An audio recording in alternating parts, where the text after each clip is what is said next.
You're watching the Alliance of American Football on Bleacher Report Live. A rematch of the Western Conference Week 1 showdown between the Arizona Hotshots and the Salt Lake Stallions from Rice-Eccles Field in Salt Lake City, Utah. And if you take a look at the Western standings, guys, a big game. Arizona sits on top at 2-0 after a win on the road last week. Salt Lake making their home debut at 0-2. Along with a couple of former NFL greats, a Super Bowl champion Sean O'Hare and a three-time Pro Bowl running back Maurice Jones-Drew, I'm Mark Malone. Can you believe that in Week 3 of the Alliance, we're already talking about must-win games? Yeah, for Salt Lake, they definitely need to stop beating themselves. Dennis Erickson is trying to build some confidence in his team. They're a much better football team than their record is showing. I'll say this, we won a Super Bowl, Mark, starting out 0-2, so it's not how you start, it's how you finish, but they've got to stop beating themselves. Meanwhile, Arizona put up 38 on this Salt Lake team in Week 1. Last week, boy, they struggled in the first half, but came back behind a really stout offense and ended up going 2-0. Well, Coach Newhouse's up-tempo college offense, explosive offense. Week 1, it was Rashad Ross with some big plays, but Week 2, when you're down, you lean on your running game and your running backs and Justin Stockton here. We all love it, Sean. Run that rock. That's right. Justin Stockton with the 45-yard TD run to get things going, getting everybody excited, get the energy flowing. A little vertical there, That's too. right. A little jump. He's doing a lot of things. And then you come back with Tim Cook, who the play wasn't designed for him, was able to make a big play to seal their second victory. It's not how, like you said, it's not how you start sometimes. You're going to get some ugly victories, but guess what? You're 2-0, you get a chance to go to 3-0, and that's what it's all about. Meanwhile, the Salt Lake team has been plagued by special teams gaffes, subpar quarterback play, but they get Josh Woodrum back under center this weekend. They're hoping that will be the boost they've been looking for. Yeah, certainly injuries have been a big factor for them. You lose your starting quarterback in Week 1. It's not ideal, so they're happy to get him back. They think the offense will be more efficient and hopefully a little bit more explosive. They need some big plays. Will help these two guys coming back. Kalen Clay will get his first action after missing the first 2 weeks. He's got some speed on the outside. And then Kenny Bell, obviously inactive last week, as you see right there. He could provide some production for them offensively so they can get some explosive plays. Yeah, 128 yards per game, one of the more anemic offenses in terms of passing in the Alliance. The first snap is just moments away from Salt Lake City. Stay with us.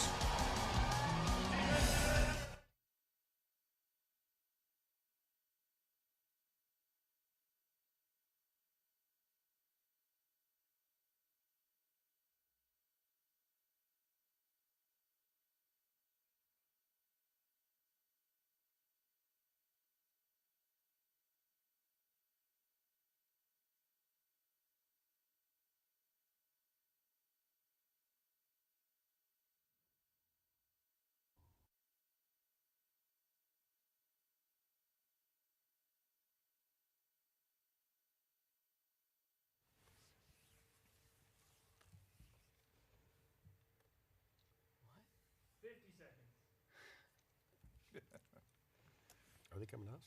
Yeah, in 45 seconds. 45 seconds. Marvin, I need you to bring it. All right. I need you to carry me. Just remember, Marvin, nobody's watching, nobody's listening. Nobody cares. You can, like, be like, what? People just make noise.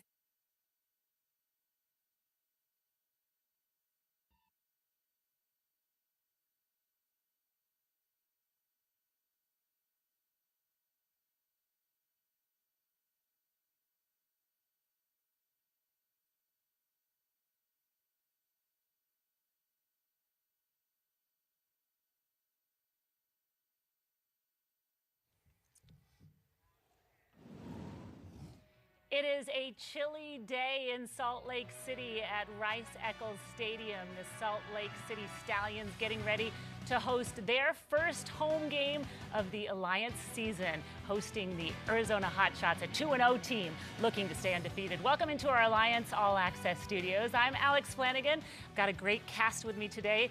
Head coach Marvin Lewis, Rod Woodson, Hall of Famer here, and Cynthia Freeland crunching the numbers for us in the studio. And you guys, we have a lot of reasons to watch this game today. And Coach Carter Schultz, a defensive player, is one of those big reasons that will interest the viewers. I am. I'm very excited today, Alex, about Carter Schultz, the Northern Iowa product. He's been in 3 NFL camps. He's really trying to prove an opportunity to get a chance at the 4th. You see here as he comes off the edge here, great job using his hands, being able to separate from the blocker, and he makes the sack there on the Arizona quarterback in Week 1.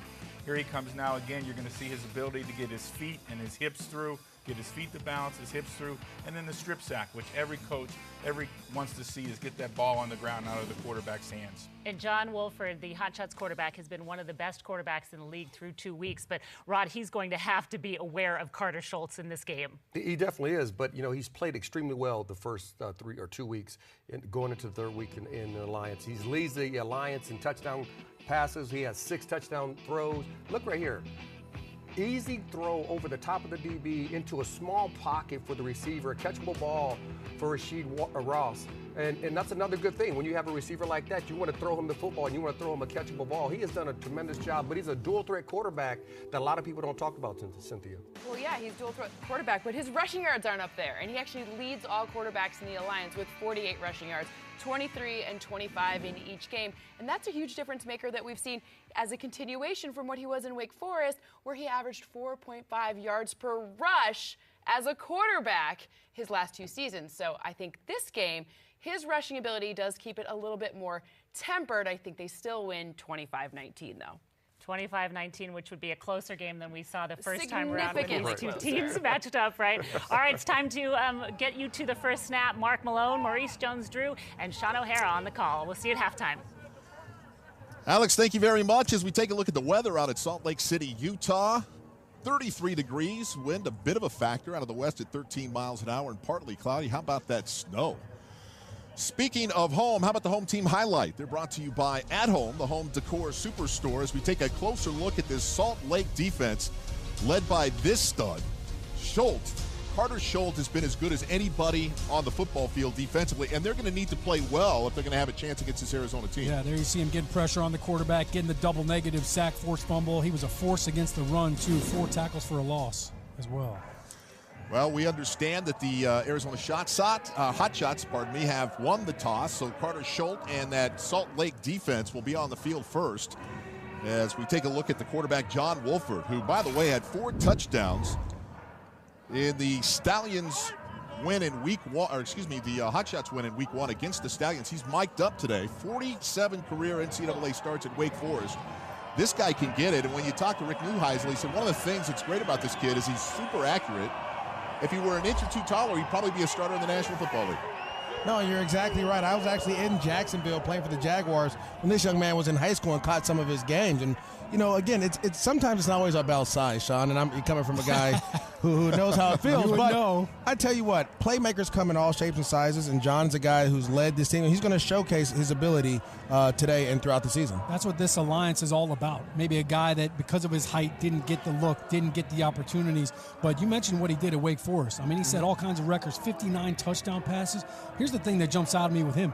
He can do it with his legs, too. He's pretty athletic. When you look at it, he had 19 rushing touchdowns in college to go along with those 59 through the air. So he's a dual-threat quarterback, which is very dangerous for defenses.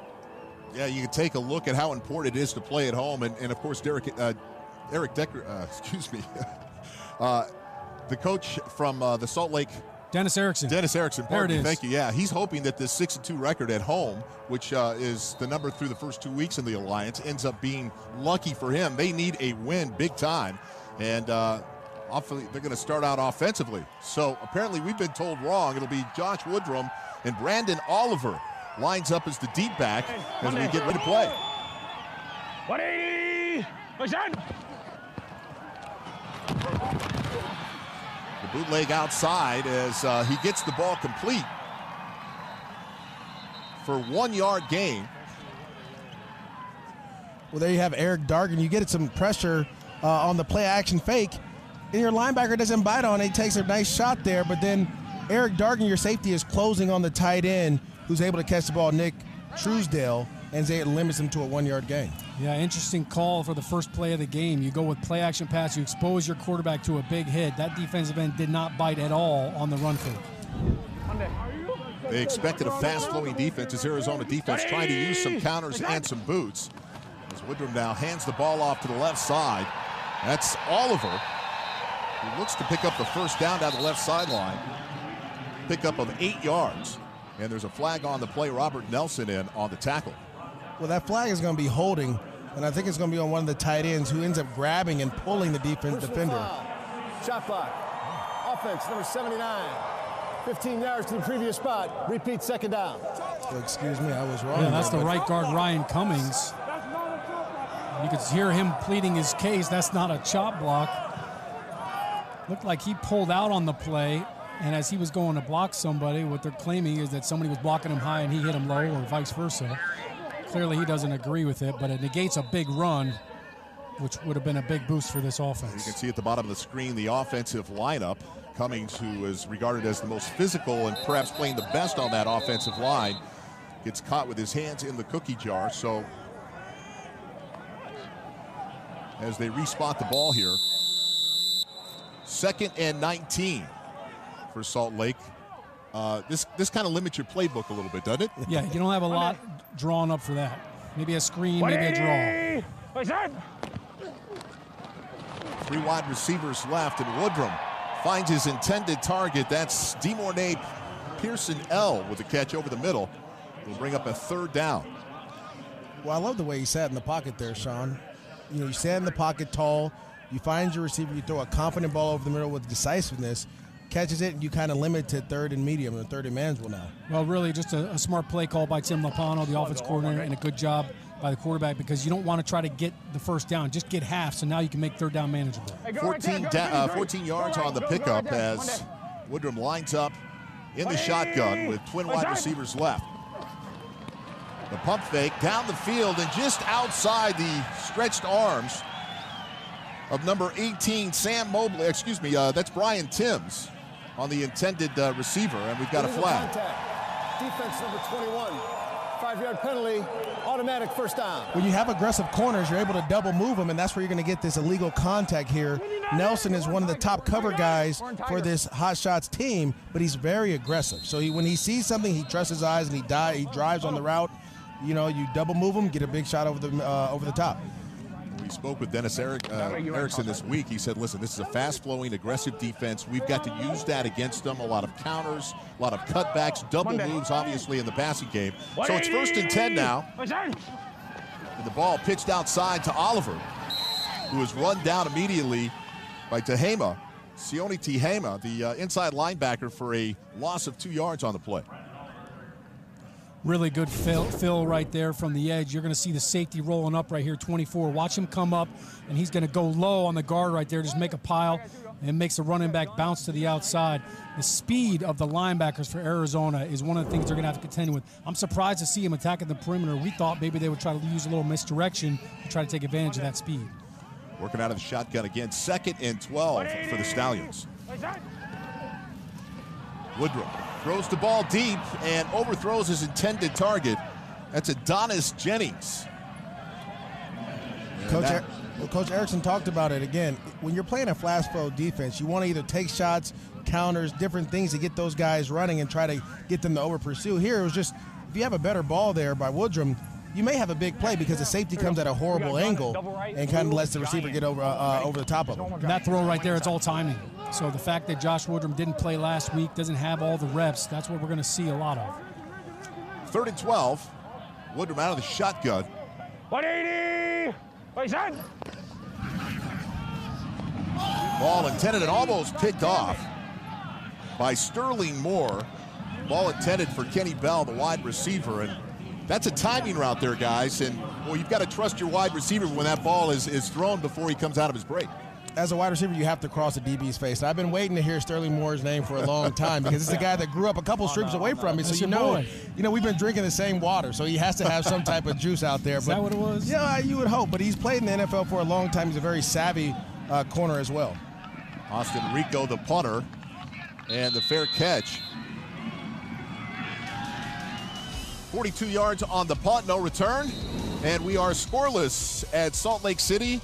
The Arizona Hotshots and the Salt Lake City Stallions back after this.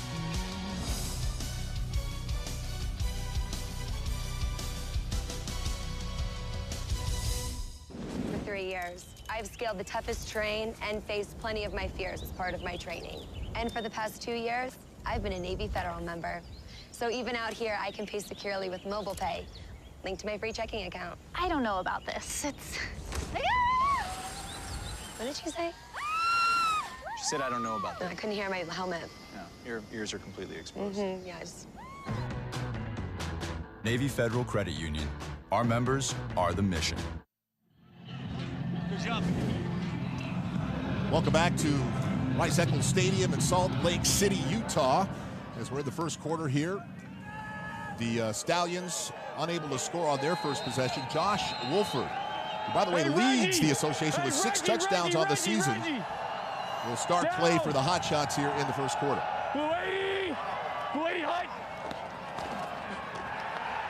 The handoff inside. Where's that man? He's a bad man. That's Carter Schultz on the tackle. Jarrell Presley was the ball carrier. No gain on the play. You know, calling week 1 and seeing Carter Schultz, you're able to find him here. Just beat the tight end who's coming back across and trying to block him. Slip and gets inside, finds a way, and is able to get going. Calgary. 2nd and 10. Motion by Rashad Ross. Back inside again, Presley. For 2 yards, will bring up a 3rd down and 8. Don't you love the chippiness, Sean? I mean, guys are battling out there right now. You have receivers blocking, DBs, offensive linemen, defensive linemen going at it. The fundamentals of football. In order to catch a pass in some leagues and some teams, you got to be able to block them. I call it early energy. We'll see if they're barking like that in the second half with this altitude. Wolford on his first 3rd down. Stands in the pocket. The ball tipped. Intended for the back coming out of the backfield, and it looks like Purcell got his hands on it, the defensive lineman for Salt Lake, and that'll bring out the punter, Jeff Locke. We're good. Yeah, it was actually pretty good protection from what it looked like. Pretty nice pocket. It looks like Purcell right over there over the right guard. He's going against number 67. He just gets his hand right up. He was kind of walking him back. But really what set this up, Mark, is great run defense on 1st and 2nd down by the Stallions. They're second best in the alliance. Kalen Clay on the return. Gets out of bounds. About a 12-yard return on a 50-yard punt. Good to see Kalen Clay out there after missing the first couple weeks. All month long, the Alliance is spearheading touchdown for Team Rubicon. Every touchdown scored in every game this February, the Alliance will donate $1,000 to Team Rubicon, a veteran-led nonprofit that helps communities recover after a natural disaster. Find out more and join the effort at aaf.com/donate. All right, so Josh Woodrum will start under center for the Stallions. Tee it up again. 180. Ball deep down the sideline, looking for Kenny Bell, but he's tackled by Sterling Moore. Pass interference. Defense number 25. Ball will be placed at the spot of the foul. Automatic 1st down. There you go, Kenny Bell running step for step here with Sterling Moore. And they get tangled up a little bit, guys. And as a veteran DB, when you get tangled up, you know if you're going down, the receiver has to go down with you. Otherwise, it's a big play. I wouldn't be shocked if they picked this flag up because it looked like incidental contact. Like you're saying, it looks like they're running, and if he's looking back on the ball and you trip, that's not PI. But clearly, Woodrum's trying to go deep. They're trying to be aggressive. They've taken a number of deep shots already in this game. 27 yards on the pickup, and it's 1st and 10. Screen pass underneath. And that is swallowed up immediately by Will Sutton, the former Arizona State Sun Devil, a loss of 2. Will Sutton's the guy who played a couple seasons in the NFL, drafted by the Bears, a phenomenal pass rusher. And sometimes you get those young pass rusher guys, they don't read screens. Will Sutton, he's able to read the screen a little bit. 2-time Pac-12 Defensive Player of the Year. We know how tough that is. Yeah, 82nd pick overall to the Chicago Bears. He led the Pac-12 with tackles for loss with 24 in 2012. So he's got a nose for the football for sure. Go to 53, Monday. 2nd and 12, empty backfield. Quick pass outside to his intended wide receiver. That's Brian Timms again, who, by the way, is replacing Dress Anderson, who has a hamstring. By the way, Timms won a Super Bowl with the Patriots and caught a touchdown from Tom Brady, and also a Grey Cup winner with the Argos. He's just a winner. You just want him on your team all the time. Yeah, he's got that Midas touch. I thought he could have taken that play inside a little more. It looked like they were setting up a little wide receiver screen. Thought he had a lot more room in the middle of the field. He could have read his block there. 6 yards on the pickup brings up a 3rd and 6. Monday. 180. Return.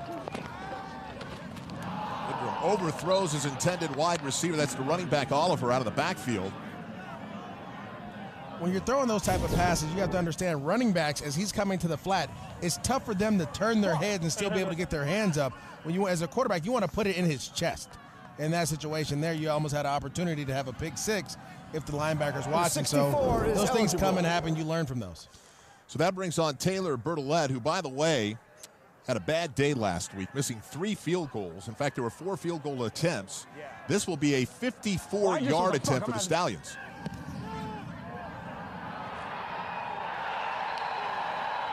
Pure. That was right down the middle, gentlemen. Nice little draw as Salt Lake opens up with a 3-0 lead with just over 9 minutes to play. Bertolette, 54 yards. And the Stallions lead at 3-0.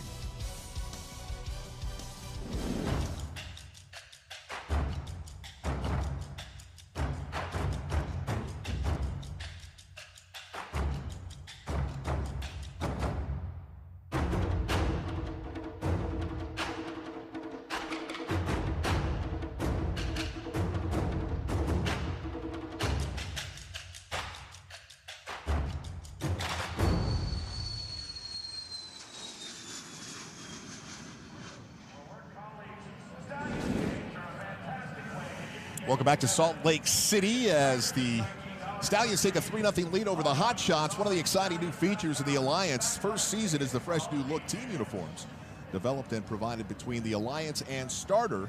New era. Did one of them Starter jackets at one point. I know you did, MJD. Oh, yeah, I had a Raiders one. You know, I'm from the East Bay, so everyone has that one. I don't know about Sean. What about you? Starter jackets, yeah. It's a little dusty right now. I had a big old one when I was at Rutgers. Big red. Hotshots start from the 25-yard line. Hand the ball to Jarrell Presley, who's averaging 4 yards a carry coming into this game, and not much luck here. No gain on the first down play.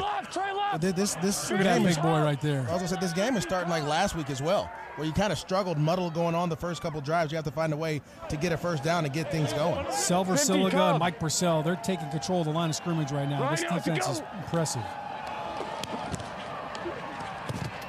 Ball intended for Rashad Ross, and John Wolford connects for a 10-yard gain, and that'll move the chains. And this is what Coach Neuheisel wants here. He wants to be able to get the ball out quick, get to his playmakers, take shots when it happens. Thunder.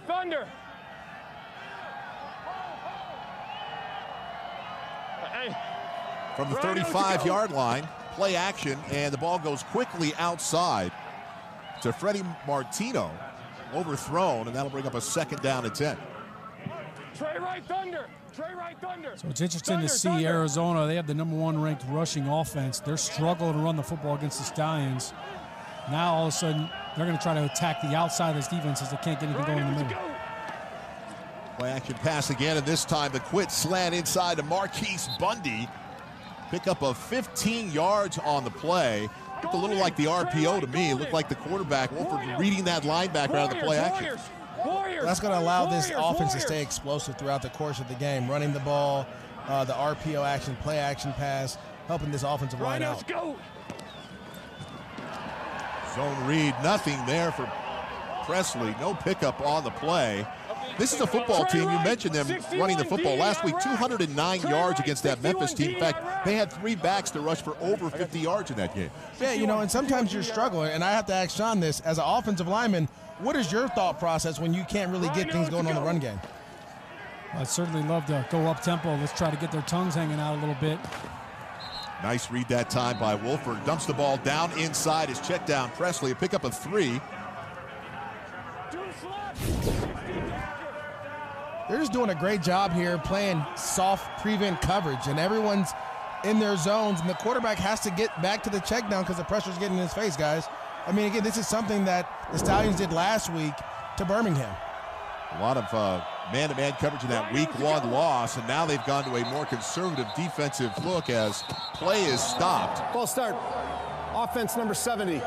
5-yard penalty, still 3rd down. That's on Pierce Burton, who, by the way, is starting at right tackle for Brant Weiss, who for the 2nd week now has not played because of an injury.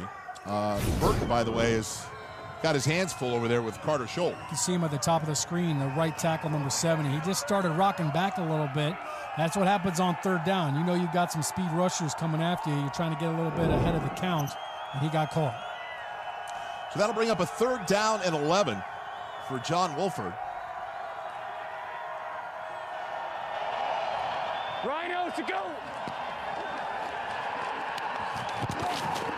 Ball tipped in the air by Presley as Wolford was under pressure trying to dump it down. That almost intercepted Gianni Paul, who was a spark plug to this defense last week, puts the pressure on. I mean, this shouldn't happen. This is a 3-man rush, MJD. I mean, look at this right here. And so back-to-back rough plays, you get the false start, and then you give up the pressure.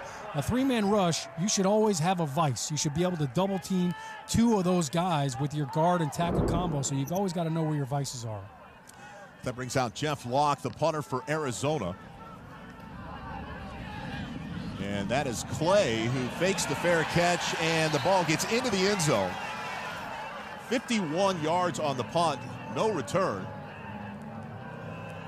By the way, Skycam is brought to you today by Wheels Up, as the Salt Lake Stallions now will take over with a 3-0 lead. 6:21 here in the first. Arizona, by the way, is averaging about 3.1 yards per play. Salt Lake, worse than that, 2.3, as they've tried to take some shots down the field. Their biggest plays have been penalties so far. I mean, I can't believe Brandon Oliver has 1 carry for -2 yards. You know, I mean, he's a physical running back, and Dennis Erickson said to us, we want to establish the run. We got to get it going early. They're struggling to do that right now. Here we go. 180. From under center, Woodham hands the ball off to Joel Buonio, who picks up 2 yards on the play.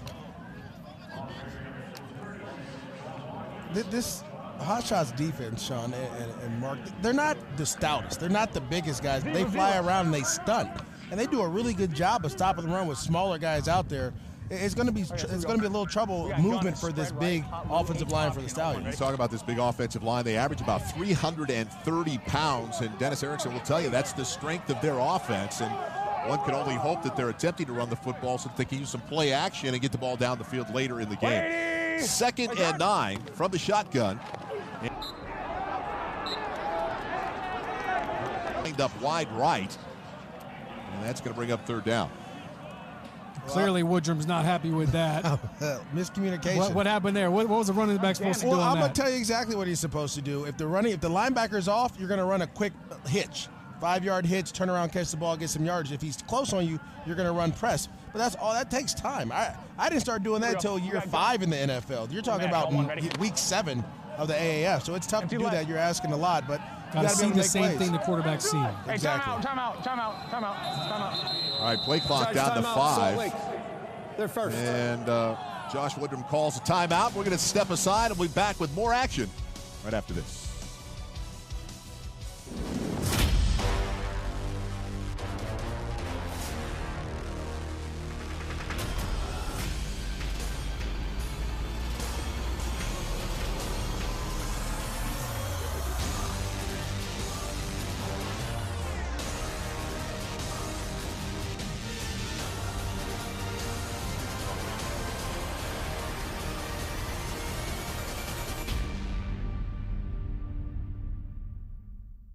This land is your land, this land is my land, from California.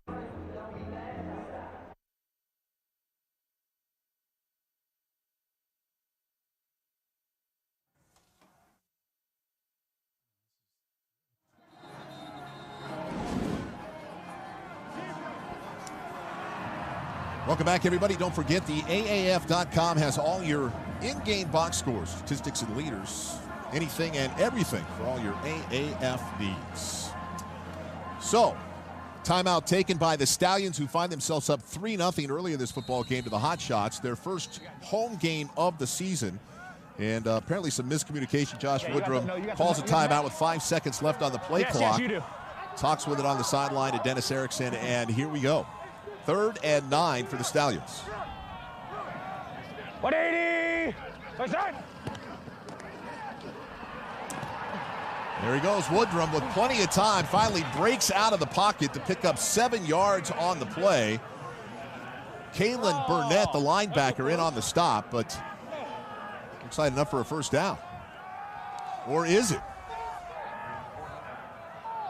We've got Arizona players saying 4th down. Woodrum wanted to know, what are we going to do here? Are we going to kick it? 4th and 1, and here comes the punt team. I'm sure Dennis Erickson's asking for a measurement. Can I get a little time to figure out what do we got going on here? But good job by the Arizona Hotshots defense. They brought 5 rushers. They ran a little twist game in there, and that's kind of what flushed them out of the pocket. So that's Austin Rico on the field now for the Stallions. A 46-yard average in the first 2 weeks of the season. Back deep to receive is Rashad Ross. A 43-yard punt, 11 yards on the return, and something loose under there, guys? Looked like it came out late. All right, well, it looks like Arizona retains by the position. receiving team. First down. Let's take a closer look at this. Well, as the returner's going up, the ball just pops out as he's going down. Luckily, he had the wherewithal and the awareness to try to grab that thing, because some of you are just trying to find it, and bounces right back to his hands. All right, so Arizona now looking to score for the first time with about 4:36 left in this football game in the first quarter. Will take over in the slot to the right. John Wolford will audible at the line of scrimmage.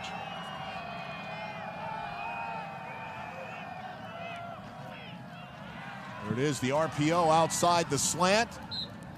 Gets it to Josh Huff, who had a 63-yard reception a week ago. That one good for 9 yards. Yeah, the RPO, they're going to sell it. And they're going to try to get a lot of guys pulling here.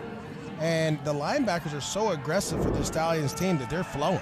Pretty easy read, a lot of green in the middle of the field. 2nd and 1. Ball handed off. Justin Stockton with a carry, picks up 2, and that'll move the chains. You know, as an offense, when you're struggling to run the football, sometimes some quick passes and just kind of soften up the defense a little bit is how you open up the run game. It sounds weird, open up the run game by throwing it, but that's what they're trying to do. Well, you talk about quick game, right? 3 steps, letting your line still be aggressive. Yeah, let them fire out a little bit. We always appreciate that. So Ross, the big-time wide receiver for the Hotshots, lined up in the slot to the top of your screen as Wolford changes the play at the line of scrimmage. Down the field, he's got Ross, a big play, 16 yards on the completion before Jordan Stearns, the safety, steps in. Fake slant 37 power right here. Is that what you call that? Yeah, look, they got 2 tight ends to the left, fake the run, and basically a one-man route. You know, again, this is it's really simple. When you have aggressive linebackers, you're going to get those guys to the line of scrimmage, just throw right behind them. Gianni Paul stepped up on the run, and in behind him comes Ross as Wolford now works out of the play action. Again, looking for Ross to the near sideline, just out of his reach. We'll bring up a 2nd and 10. Will Davis in coverage. I feel like Coach Neuheisel was in on our call, guys. With Coach Erickson doing the same game plan that he has for the Hotshots here. A lot of play action, a lot of RPOs going on right now. It's a great battle out there watching Will Davis against Rashad Ross. This time out of the play action and way over the head of the intended wide receiver, Marquise Bundy. Like he tried to get it out of his hands so quick that it just flew. Well, look, you're a former quarterback. You know how hard is that? Catching the snap, faking the play action, and still being accurate when you're trying to do all that. You're trying to be quick without hurrying. Sometimes you could spray it a little bit. Sean, I'm so old, we didn't throw the football back when we played. I had to reverse pivot. That's it. Hand it off to Franco Harris. It was all done. We found out how old you were when Coach Neuheisel was talking about how he watched you play. Open it. In 1977, the year I was born. You got a flat. 3rd and 10 for the Hotshots. Justin Stockton in the backfield with Wolford. Wolford outside to the running back, who picks up a couple. Stockton will pick up 6 on the play. Trevor Riley, the linebacker, one of the Stallions in on the stop. The soft prevent defense is really giving the Hotshots a little bit of trouble on 3rd and long.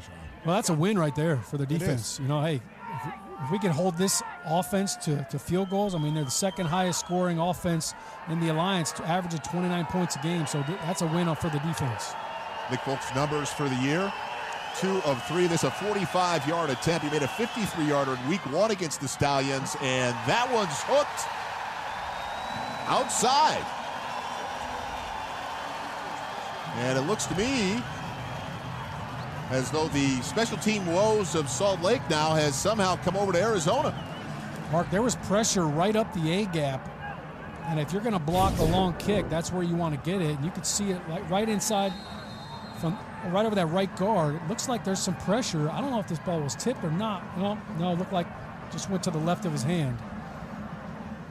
And we should let everybody know that they're playing at a bit of altitude here. This is Salt Lake City, Utah, and talking about 4,600 feet. It should be a little easier to kick the ball as the Stallions take over. Kalen Clay with a reception on first down, picks up 4 yards. Caleb Burnett in on the stop. Well, what a huge stop for the Stallions defense. We talked about it being a win, settle for a field goal. Now they come away with nothing. This is exactly where you want to be if you're Salt Lake trying to get your first win. Now they've got to get accurate. We've seen Woodrum kind of spray the ball a little bit. He missed some big shots. He missed a couple of other throws. He's got to really hone in now. You spread it around. 5 different wide receivers have already caught the ball early in this game for Salt Lake. This time reverse pivot, hands it off inside to Blanco, who picks up 3 yards in the heart of that Arizona defense. Well, there goes that counter that Coach Erickson was talking about, blocking down and pulling around and try to cut the defense in half and give your running back a crease. But again, it's the slanting by the defensive line, the flash flow by this defense that's being really giving this offensive line problems. So 3rd and 3. By the way, the Stallions 0 for 3 so far on third down conversions. A little more latitude right here with only 3 yards to gain. Inside to Blanco, who bounces off one intended tackler, gets the ball outside for a pickup of 1. Niles Morgan is the first linebacker in on the stop for Arizona. What do you do here, guys? Do you go for it or do you punt it? Well, sometimes when you run the ball on 3rd and long like that, it basically means you're already in 2-down territory. Right. So you know, hey, let's make it 4th and short so we have a chance to go for it and convert. And Coach Erickson also knows that, listen, we're 0-2. Our backs are against the wall. We have to find a way to get something going here. I will say this, Mark, with how well his defense is playing, I would probably punt right here. All right, so here we go. 4th down and 2. As they hand the ball back inside to Blanco, tackled in the backfield, continues on second effort, picks up a couple. As again, Niles Morgan, the linebacker, is in on the stop, and that looks like it's good enough for a first down. Well, Bonio here does a really good job. They're just going to run a dive play and try to get double teams across the board. But it's the key of running your feet when you hit contact. And you see as he's driving his feet, his offensive linemen are pushing. He's fighting and crawling and scratching to get the first down. That's the end of the first That's quarter. how you get energy for your Great team. effort by Blanco because Stevie Boharnis, the linebacker, he was unblocked, and he was able to avoid him. So we're at the end of the first quarter, and we're Salt Lake 3, Arizona 0. Back after this.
All right, at the end of one quarter, the Stallions find themselves up 13-0 as we take a look at the statistics. Rushing yards in favor of the Stallions, as the Hotshots have nearly tripled the amount of passing yards against Salt Lake. And, of course, time of possession in favor of Salt Lake. But how about that 4th and 2 call, and what happened after Buono picks up the play? Yeah, big call right there. Look at Dennis Erickson. He said, way to go, good job. You just made me look really good right there. Thanks for battling. 4th and 2 on my side of the 50. Yep. Attaboy from the head coach. That always feels good, right? Yeah, indeed. As a running back, you get an attaboy. That means you're going to get about 5 or 6 more carries. Yeah. That's what it's all about. You say it like this. Keep feeding me. Keep feeding me, coach. Give him that Zeke. We told you through the first 2 weeks, home teams were 6-2 in the Alliance. And, of course, this is the first home game of the season for Salt Lake, down 0-2, trying to stay in touch in the Western Conference. Big game, a big call by Dennis Erickson at the end of the first quarter. I'm surprised at all this confusion here by the offense. You just had the timeout, basically, to get it all figured out. 1st and 10. Woodrum outside to Terrell Newby, who picks up 14 yards, makes one of the Arizona Hotshots miss a tackle.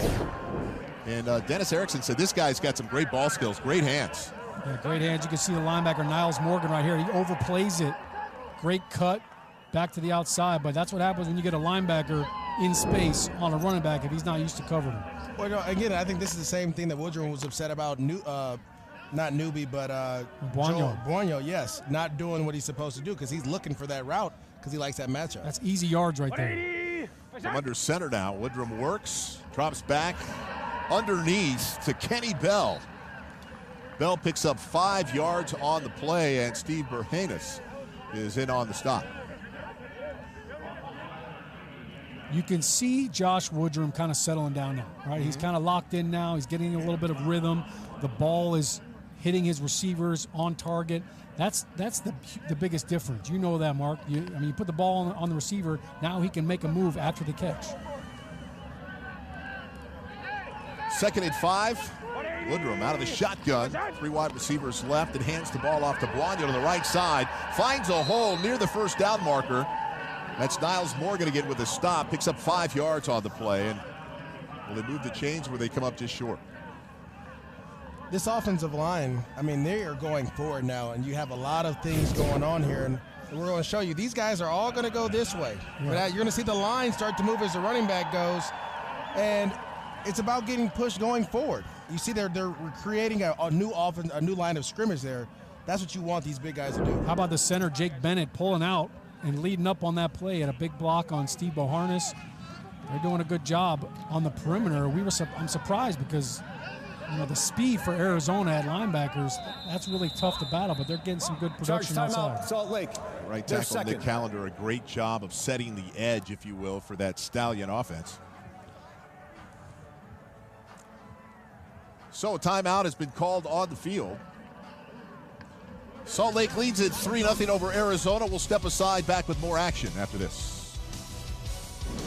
In an era of online retail where everything is just a few clicks away, buying a car should be no different. That's why at Carvana, you can buy a car 100% online. We made it easy to browse, view, and buy from over 10,000 cars. You can even trade in your old car, all while binge watching your favorite TV show. Afterwards, we'll deliver your car to you, or you can pick it up from one of our car vending machines. Either way, your car comes with a 7-day return policy. So grab a seat, relax in your comfy pants, and enjoy the new way to buy a car at Carvana.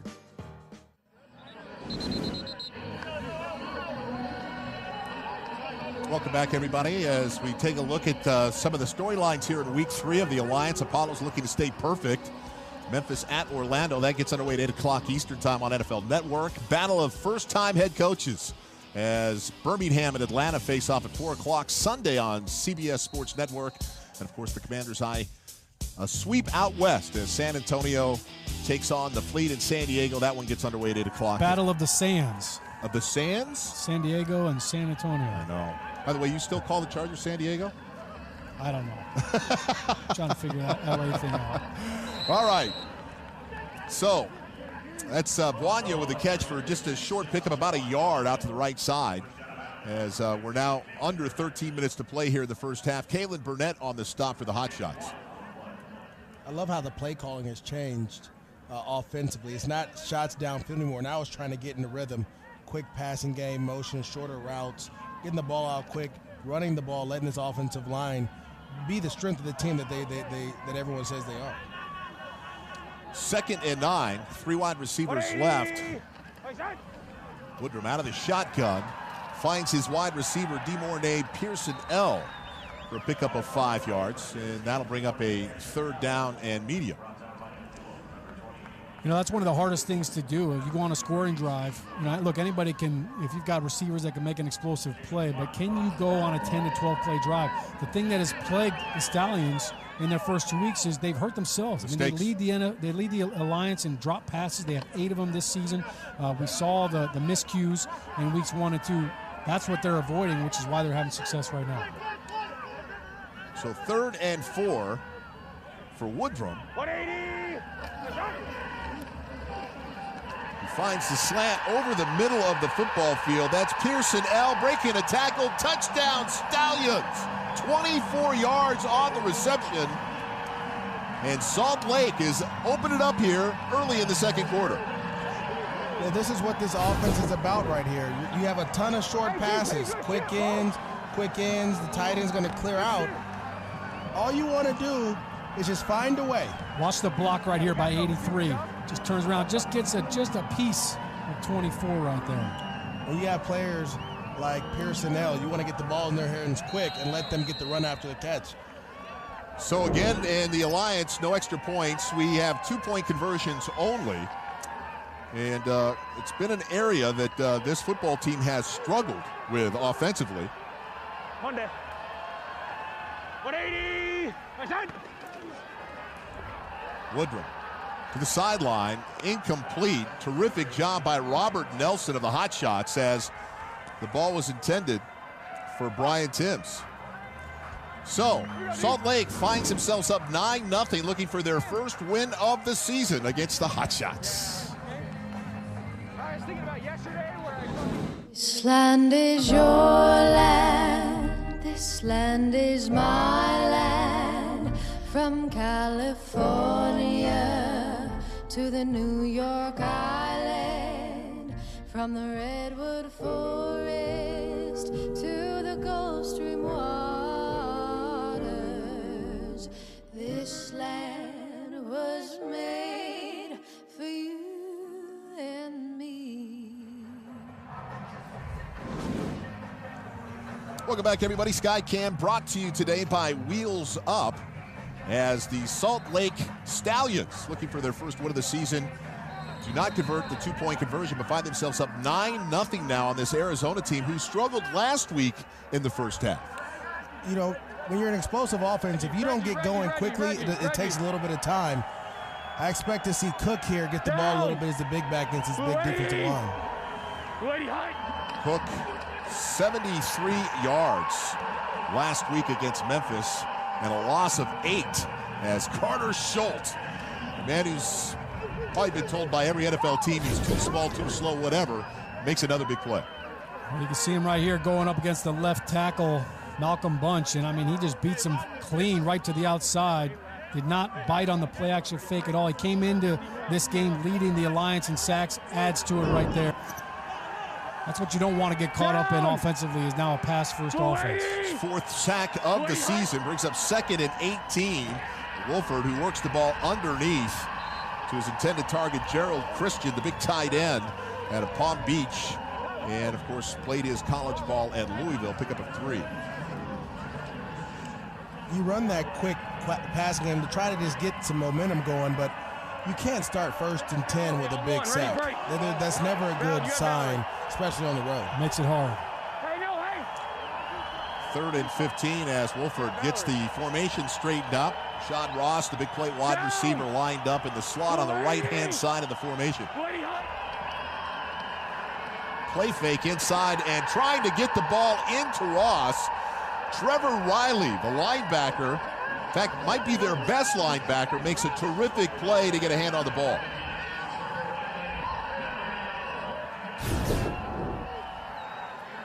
Riley's sitting here. He's just going to sink back into his area of the zone. Good reroute. Great athleticism as well, turning his hips, finding the ball. Yeah, good play by Riley. I thought the ball was a little bit behind him. It looked like if he had led him a little bit more, the middle of the field was open. So I'll chalk that one up as a missed throw by Wolford. But good protection on third down. They got a little help with the chip from the running back, but he had plenty of time. So Locke with the punt, and that will bounce in favor of the Hotshots down to about the 21-yard line. 59 yards on the punt. We'll step away for just a few seconds. Back with more action right after this. For the first time in the history of pro sports, here's the app as fast as every player in the game. The Alliance app delivers revolutionary technology, real-time play-by-play gaming, instant interactivity. Truly a game changer. Get the Alliance app today. Live predictive gaming at full speed. Call the plays. Unprecedented and at your fingertips. Available on the App Store and Google Play. That app is the #1 in both the Google and Apple stores, and if you download it now, there are all sorts of Easter eggs hidden in it, I'm told. See what you can find and enjoy. Yum. Yummy? Yum. Yummy? Who doesn't like Easter eggs? The Easter Bunny. Yeah. Salt Lake up 9-0 right now over Arizona with about 10 minutes remaining here in the first half as the quarterback, Josh Woodrum, will take over out of the shotgun from the 22-yard line. Quick pass outside to his intended receiver, Kenny Bell. That's a pickup of 6 on the play. Eric Dargan on the stop for the Hotshots. This spread offense where they're kind of going out and they're getting the ball out quick is getting Woodrum in what we call a rhythm. And he's a rhythm passer. He's a guy, once he gets completions, he starts to feel more comfortable and his ball is a little bit more accurate. Mornay Pearson-L has been the guy with the big play so far. 3 catches for 43 yards, including that 25-yard touchdown on the last drive. As Woodrum trips coming out. Edmund Robinson is in the backfield on top of the Salt Lake quarterback immediately. A loss of 9 yards. You got to sell the fake. If you don't, if you don't sell it, this guy's coming right upfield, and sure enough, right in the quarterback's lap. He never even flinched. Number 51, he was coming for the quarterback the whole way. You've got to come right back the next time you get the ball. You've got to run the ball there, hand it off, and you've got to slow him down and make him think about that tight end coming back to block him. Yes. So that brings up a 3rd and 13 now for Salt Lake.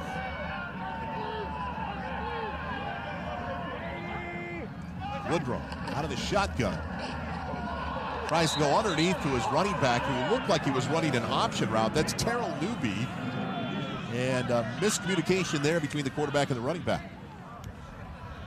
As a running back, anytime you run an option route, it's that stick that kind of tells the quarterback, and Mark, you know this, it's the stick that I'm going to give you to let you know that I'm ready to catch the ball. If you don't stick, the quarterback never knows. Well, how about just a missed opportunity right there for the Stallions? They got a good first down play, good production, then they have a sack that sets them back. They had a chance to go down and really pile on to the lead that they already had. Austin Rico with a punt. Chosen not to be fielded. And is that Ross with the ball? Who gets outside all the way to the right sideline and near midfield. 56 yards on the punt, 23 on the return. By the way, we don't have a number 12, by the way, on the roster. We're going to have to find out who that is. Oh, is that Dion? That's Holloman. That's the new wide receiver. Holloman. Yeah, Dion Holloman, who they just signed, I believe, late in the week. So Holloman with a particularly big return. By the way, led the nation in combined kickoff yards at college at Missouri State. Nice addition to this roster, clearly, for the Hotshots. That's one of those, what are you doing? Catch the ball. No, don't. Okay, good job. Good job. Down.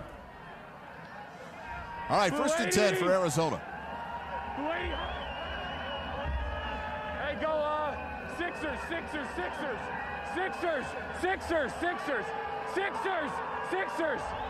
I think they're running Sixers here, guys. With a hand signal. Play action, and Wolford manages to escape the pressure and to get the ball out to his big tight end, Thomas Duarte, and Wolford looks to be hurt. Pickup of about 5 yards. These outside linebackers and rushers aren't falling for the play fakes, guys. At all. I mean, you're getting immediate pressure right here off the fake, and they're coming right up the field. You have to find a way to take advantage of that running the ball. I think you need a little more of a chip from the tight end, 81, but he made up for it with that catch. How about the catch by Duarte right there? What school did he go to? Hey, there you go. He's a Bruin. How about that? 17 touchdowns in his career, including 10 his last year. Bunch right, 42 bypass. Can you hear me in there? No. Bunch right, 42 bypass. It's working now. Okay. All right, now look at Z behind. Bunch right, 42 bypass, Z behind. Apparently having some communication problems with Wolford's helmet. All right, so I hope Coach Neuheisel's not going to be upset with us, but Z behind means you're bringing the receiver behind the running back and the quarterback play action. Like the fly sweep almost, is basically. Yeah, but a lot of times you're doing it, you're going to hand off the ball to the running back, but you're bringing the Z behind just to draw the defense against the grain. 2nd and 3. They do hand it off to Ross. Saw the reverse down the left-hand side, and Ross steps out of bounds at about the 36-yard line, a pickup of 8. You hit it right over there. I thought it was going to be more of a pass, but here they run it. You sell the fake here, bring the receiver around with the tight end pulling with them. Offensive line does a good job. Tight end reads the defensive end, gets up to the next level. Yeah, Z behind, so Rashad Ross was playing the Z, and there's the behind. So the handoff now inside to Tim Cook, who they call the sledgehammer, who picks up 7 yards in the middle of that Salt Lake defense. 6 foot 245. You better be a sledgehammer. Can't be a scat back at that time. Yeah, that's a lot of power coming downhill. Franchise high 73 yards last week against Memphis as they play fake to Cook. Get the ball back out to Ross, who breaks a tackle and then is tackled by Anthony Williams, the linebacker, for a small pickup of 2 yards. Well, Rashad Ross is fun to watch, isn't it? Every time he gets the ball, you can tell, man, he's fixing to score. He's got a lot of moves. How about Dennis Erickson, right? He knows him pretty well. He recruited him to play at Arizona State. Now he's coaching against him. Arizona 0 for 4 on 3rd down attempts. They give it to Cook, and he's bottled up in the backfield. It looked like Anthony Williams was there first, -2 on the play. Tene Palapoy also on the tackle. We talked about not being a scat back here at 245 and being a sledgehammer. You just kind of make your own hole in these situations. And he misses the hole, starts trying to dance. Should have kept it there. Frontside A gap looked like he had a chance on short yardage. You can't stop your feet like that. Yeah, Josh Allen did a terrific job. He had basically the leverage inside, and bad read by Cook. That'll bring out Nick Folk to attempt a 48-yard field goal. Missed from earlier this afternoon, and this one right down the middle, and Arizona gets on the board. So, the Hotshots now trail by 6, 9-3 in favor of Salt Lake. More right after this.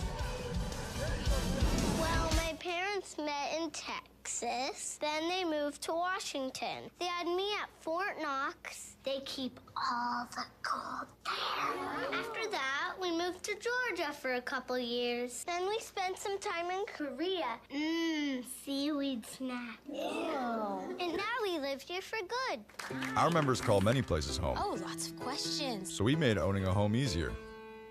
Navy Federal Credit Union. Our members are the mission. Welcome back to Salt Lake City, Rice Eccles Stadium, as the Salt Lake Stallions find themselves up 9-3 as we take a look at a trend that developed last week. The Hotshots coming from behind by 12 to finally win, as well as Birmingham, San Diego down 3. They win at 24-12, and of course the Orlando Apollos with one of the more exciting offenses in the Alliance. Were down by 1 and came back to win 37-29 last week. So what you're saying is they got them right where they want them. I'm saying you got a chance. So, Josh Woodrum will take over for the Stallions at the 25-yard line. Hands the ball up inside to Terrell Newby, and no gain there as the linebacker, Scooby Wright from the University of Arizona, first in on the play. You know, this is the guy that was in college, Scooby Wright at Arizona. He was playing like his hair was on fire. I remember watching him against the Bruins tear my team up. And I was trying to figure out, where did this guy come from? Where do they find him? How they get him? ends up going to the NFL. I felt like he got drafted into a scheme that didn't fit what he was able to do, but he has opportunity now to showcase his ability. The Bronco Nagurski Award back in 2014. No gain on the play, 2nd and 10. Woodruff from the shotgun. Throws the ball behind his intended wide receiver, Anthony Denham. Denham, by the way, a pleasant surprise, according to Tim Lopano, the offensive coordinator. Kind of the go-to guy in this offense before this week when they got both Clay back and Bell, the wide receivers. Yeah, he had a lot of praise for him, saying he was a former wide receiver, so he does a great job of sinking his hips, getting in and out of the routes. He's kind of his go-to guy. But I just want to, if we get a chance later on, I want to piggyback because Scooby Wright is a great story. He's what this Alliance League is all about. We got to get back to him. The Stallions just 1 of 6 on 3rd downs early in this football game. 3rd and 10 with just over 5 minutes to play here in the first half. And a flag on the play will stop the action on the field. Our referee, John O'Neill. Offense number 73. 5-yard penalty, still 3rd down. Jeremiah Patasi, the left tackle. Yeah, there's Scooby Wright. So just to give you a little background on Scooby Wright, he started 12 games as a true freshman at Arizona. Hard to do. As a junior, he gets hurt. He only played in 3 games. So that's what this league is about. Guys that had promising careers and due to injury, they didn't quite get the start in the NFL they wanted to. You mentioned that he won all these awards in 2014. Yeah. He won the Nagurski Award, the Chuck Bednarik Award, the Vince Lombardi Award. And he was Pac-12 Defensive Player of the Year. So certainly has a lot of skill. Woodrum out of the shotgun. Finds his intended receiver, Clay, who picks up 14 on the play. Scooby Wright, we were just talking about, in on the stop, along with Eric Dargan. And we've got some pushing and shoving on the sideline. Oh, we got a face mask grab.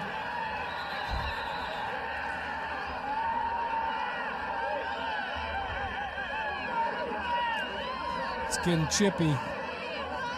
When is a football game not chippy?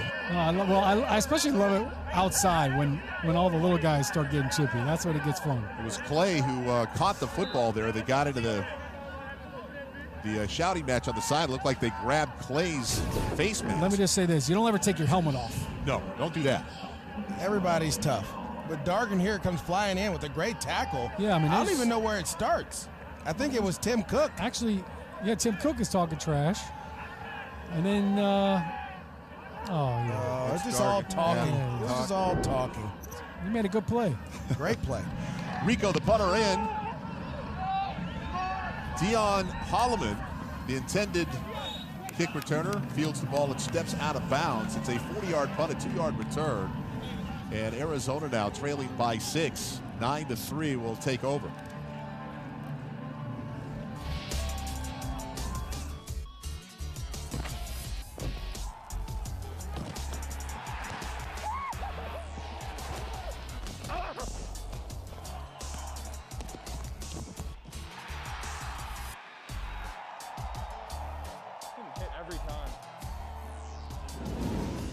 Tough day at the office for that's the last thing you want to hear. If you're one of his offensive linemen, I'm getting hit every play.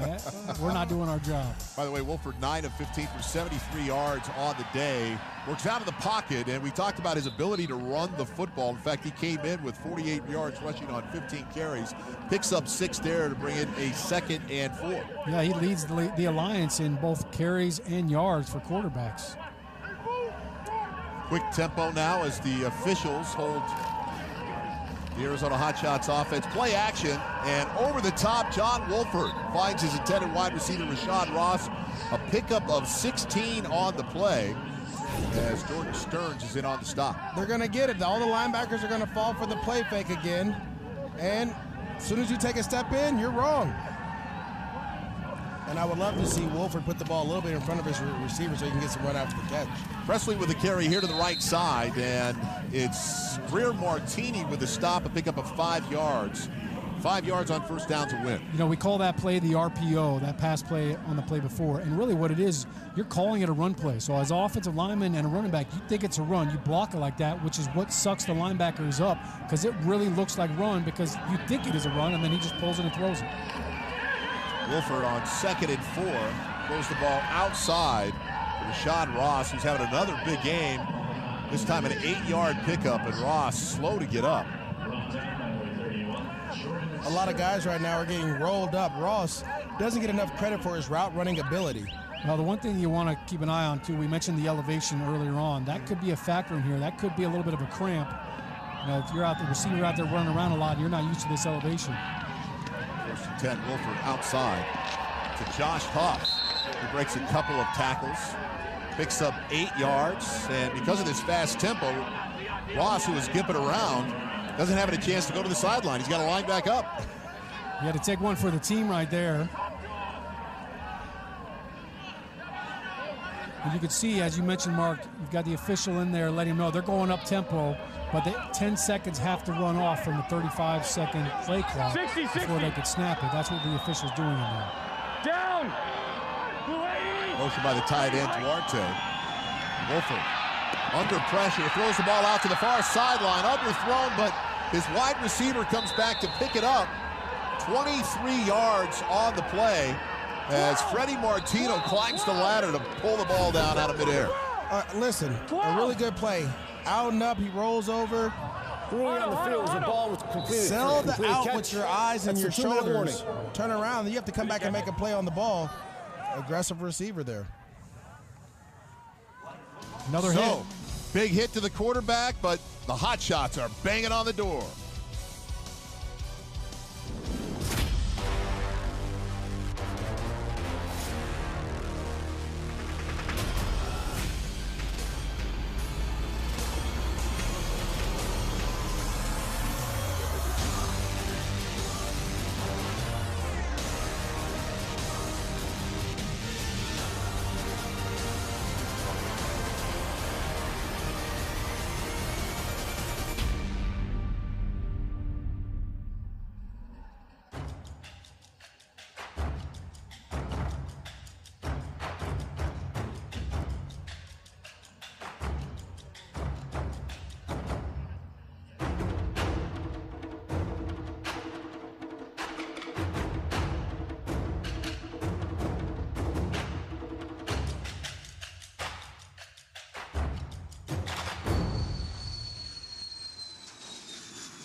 There's John Walford, who took a massive shot before completing the football to Freddie Martino. Gets him into the red zone for the first time today.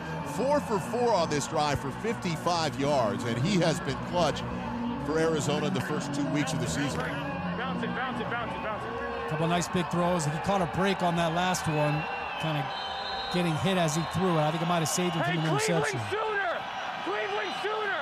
Cleveland sooner! Wolford out of the gun, fakes it inside. Nobody takes the fake, and he's sacked.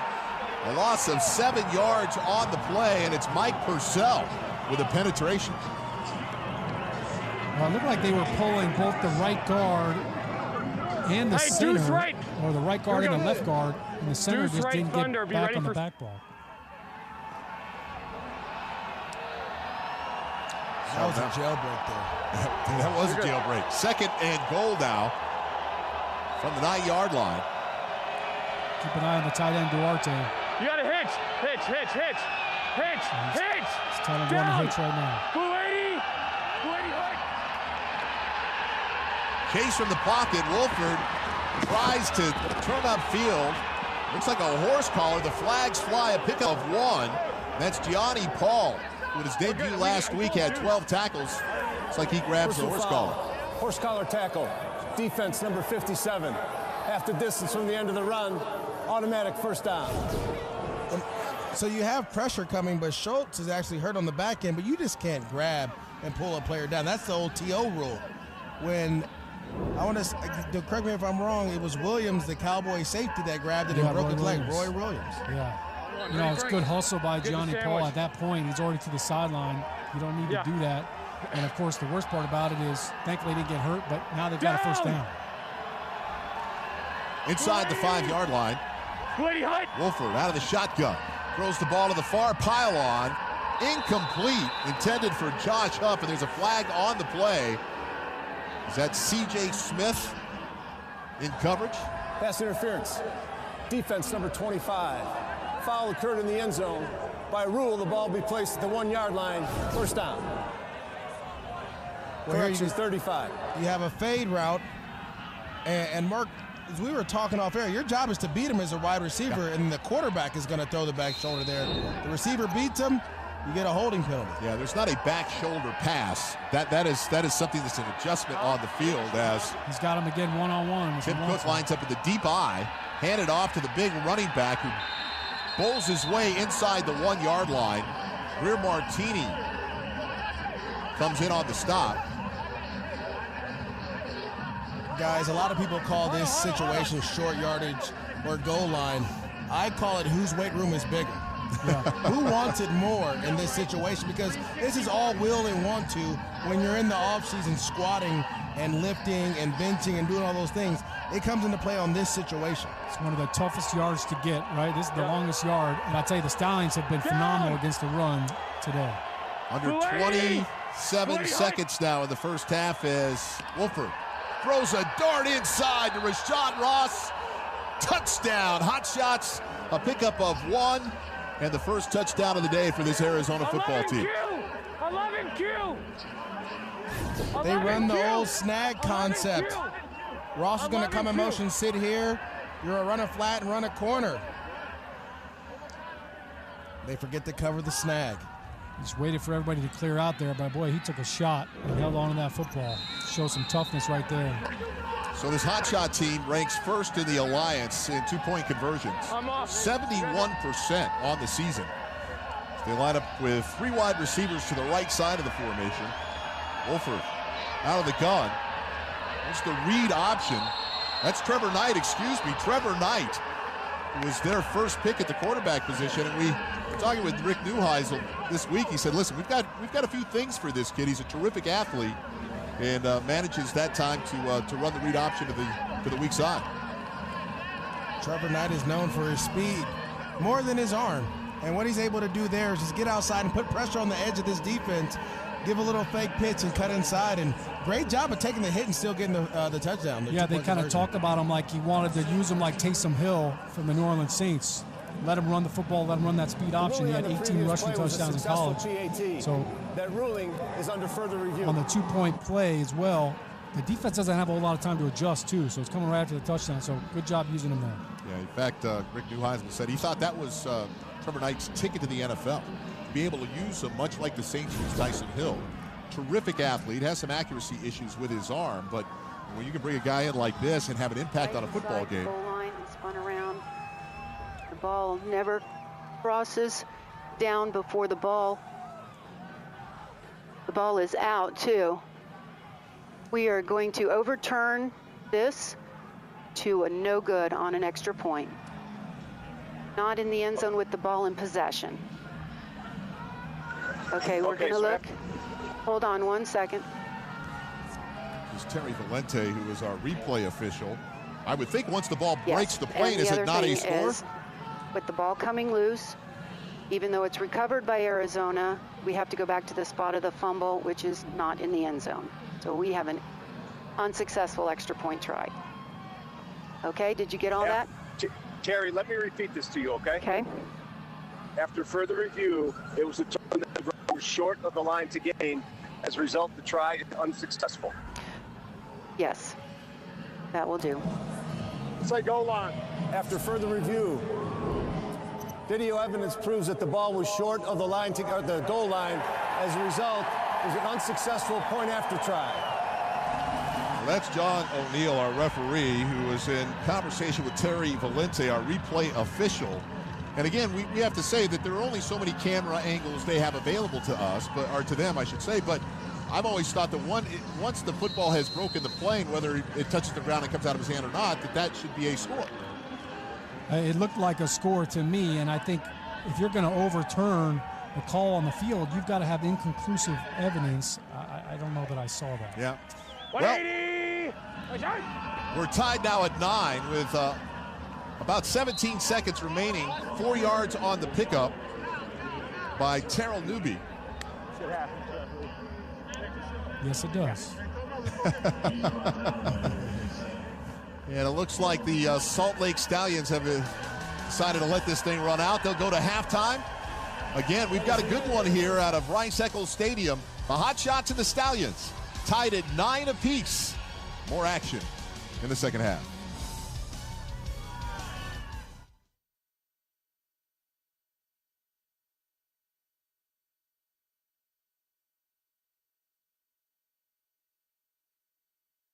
Over 66% of their passes.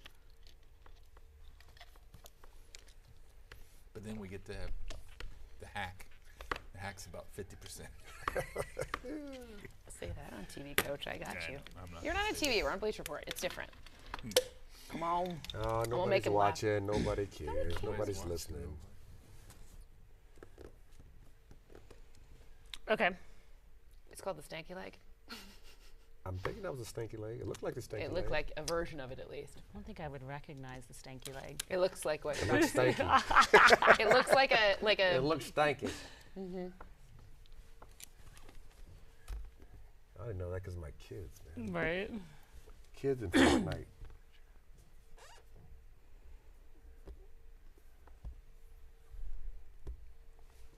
You think? Jim McMahon.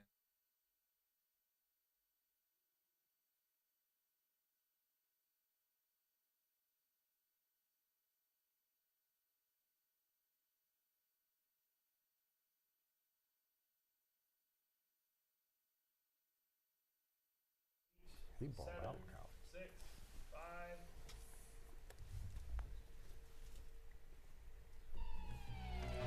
The Arizona Hotshots are warming things up in a chilly Rice-Eccles Stadium in Salt Lake City.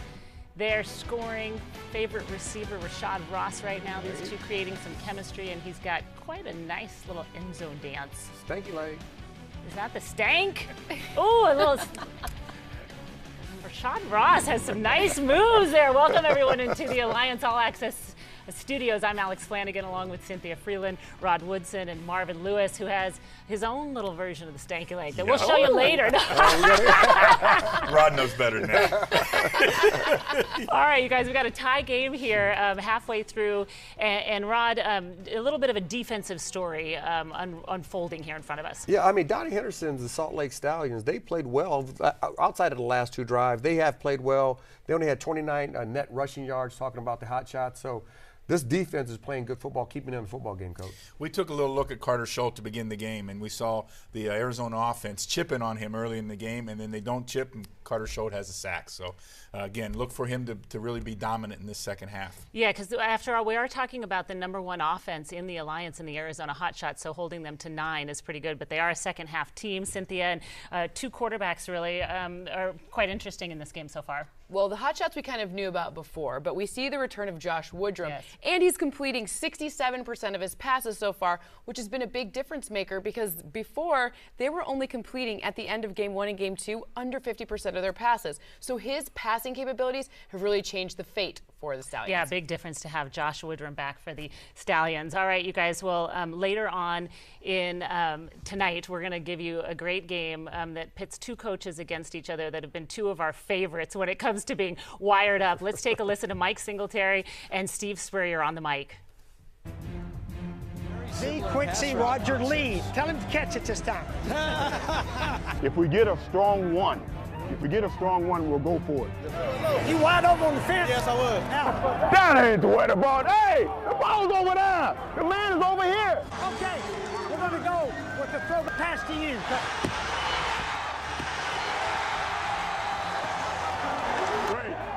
Great job. Yo, big man. Good job. Good job. Good job. How did you combat the noise? I think it was just as loud as Rocky Top, to tell you the truth. And I know the swamp is maybe a little bit louder than here. It is a matchup of the Hall of Famer and the head ball coach, and some players to watch in this one, especially Garrett Gilbert, the quarterback that has just been lighting it up for Steve Spurrier. 620 passing yards for the old ball coach in that. But we're going to have Marvin tell us about the other quarterback in this game, Christian Hackenberg, a guy that you know well because you actually had him in camp with the Cincinnati Bengals. Yeah, we brought Christian Hackenberg to Cincinnati this year to compete to be a backup quarterback. And what we're looking for Christian to do today is have an opportunity to come out and throw on rhythm. And if we look at some of his play in the first 2 weeks of the season, you take a look at here and you see him step up in the pocket and move. And we're going to see another good shot of this. We see the different angle where, Alex, you guys really get to see a chance to see him step in the pocket, move, and his receiver kind of leaves him out there. And this is what we need to have him do. Throw on rhythm. Here, he's getting stuck in the pocket with the ball in his hand. You got to be able to have a feel for that move. And then at the end of the game last week, great job in a 1-minute drive. You see him make good, accurate throw. Christian has also helped move the ball with his legs, which has also been impressive. Has to return to some of the things that he did in college that made him a second-round draft pick in the National Football League. And, Rod, he does not have, though, a receiver named Charles Johnson, who Garrett Gilbert has, who has also been really impressive through 2 weeks. He really has. I mean, Grand Valley State product. This guy has played extremely well. 11 receptions for, 192 yards, 22 yards a catch, Coach. Yeah. It's amazing. This is amazing, but the one thing he can do, he can catch the football. He does a tremendous job of body control. He's 6'2", 215. A double move right here on the DB. I don't know what the DB is doing, but he has a tremendous job of catching the ball that comes his way. And right here, I've been there before. I've been backpedaling and the receiver ran right by me. But look at the body control of a big receiver like that, tapping his feet in, making the catches look easy for his quarterback. So as long as he keeps playing well, they got a great opportunity in Orlando to score a lot of points. And we got to give Cynthia credit because he's a player that you were hot on from day one. I liked him because of his versatility, the catch and run capabilities and the deep passing catches. So you're seeing both air yards and his ability to kind of make the whole route tree available to his quarterback. What are you predicting for this game coming up this evening? So I think this was going to be about 30-18, a little bit slower pace because Memphis keeps things a little bit slower. I think the Orlando Apollos come out on top again. All right, well, coming up, you guys, this league is all about perseverance, and Charles Johnson, many of the other players, are all about perseverance. We're going to tell you the story of one young man, though, who really epitomizes what this league's all about.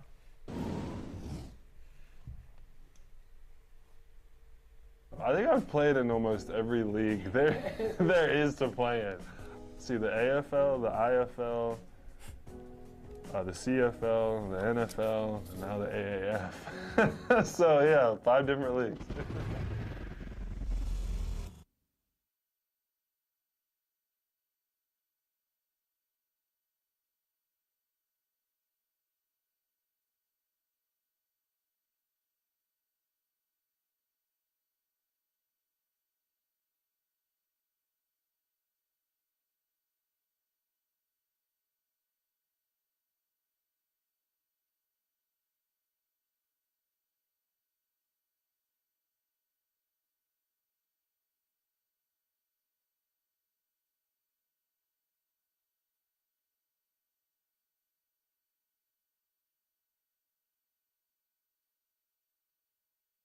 For the first time in the history of pro sports, here's the app as fast as every player in the game.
For the first time in the history of pro sports, here's the app as fast as every player in the game. The Alliance app delivers revolutionary technology, real-time play-by-play gaming, instant interactivity, Truly a game changer. Get the Alliance app today. Live predictive gaming at full speed. Call the plays. Unprecedented and at your fingertips. Available on the App Store and Google Play. The Alliance of American Football is filled with players with stories of perseverance, players who just don't want to let their dream of playing professional football die. One such player is the Stallions tight end, Nick Truesdale. My name's Nick Truesdale.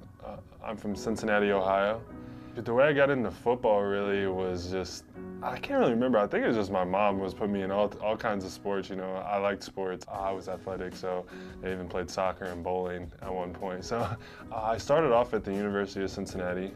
I'd gotten a full ride, but I'd gotten in trouble halfway through the year, just being young and dumb pretty much. And then I ended up sitting out of football for 2 years. That's when I went to junior college, Grand Rapids Community College, in I think it was 2010 or 2011.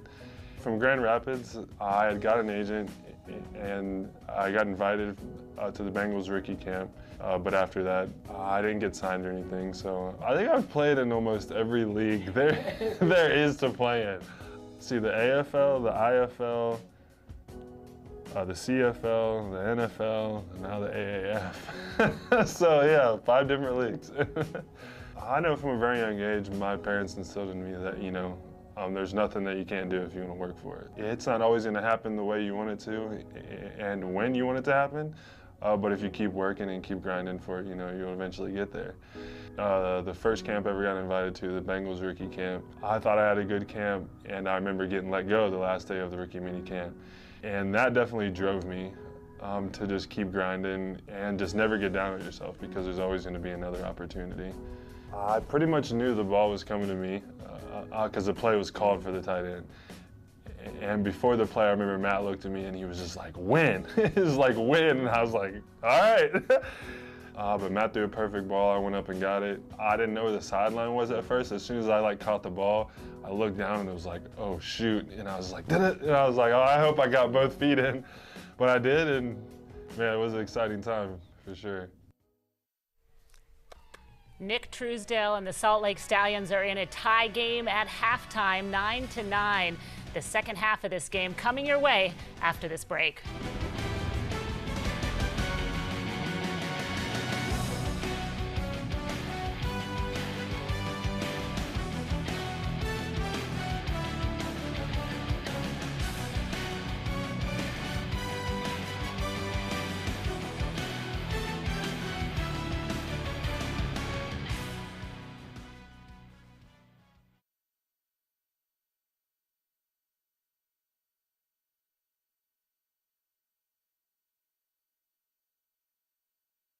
No, like.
You're watching the Alliance of American Football on Bleacher Report Live.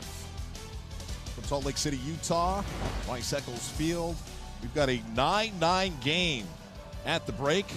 The Hotshots come back to tie this thing And your thoughts, guys, in the first half. What do you think? Got to give a shout out to Donnie Henderson, the defensive coordinator for the Salt Lake Stallions, doing a great job against the #1 ranked rushing offense in the Alliance and the Arizona Hotshots. They averaged 129 yards rushing coming into the game, just 30 yards rushing in the first half alone. So good job defensively for the Stallions. Well, the way both defenses are stopping the run, you want to look to both number 15s on the offensive side, Rashad Ross and DeMornay personnel, to be those big playmakers on the back end when you can get the ball in their hands and see how they can use their run after the catch. Yeah, the first half stats brought to you by Air National Guard. You can see not many rushing yards at all between the two teams. Total yards in favor of Arizona, 143 to 107.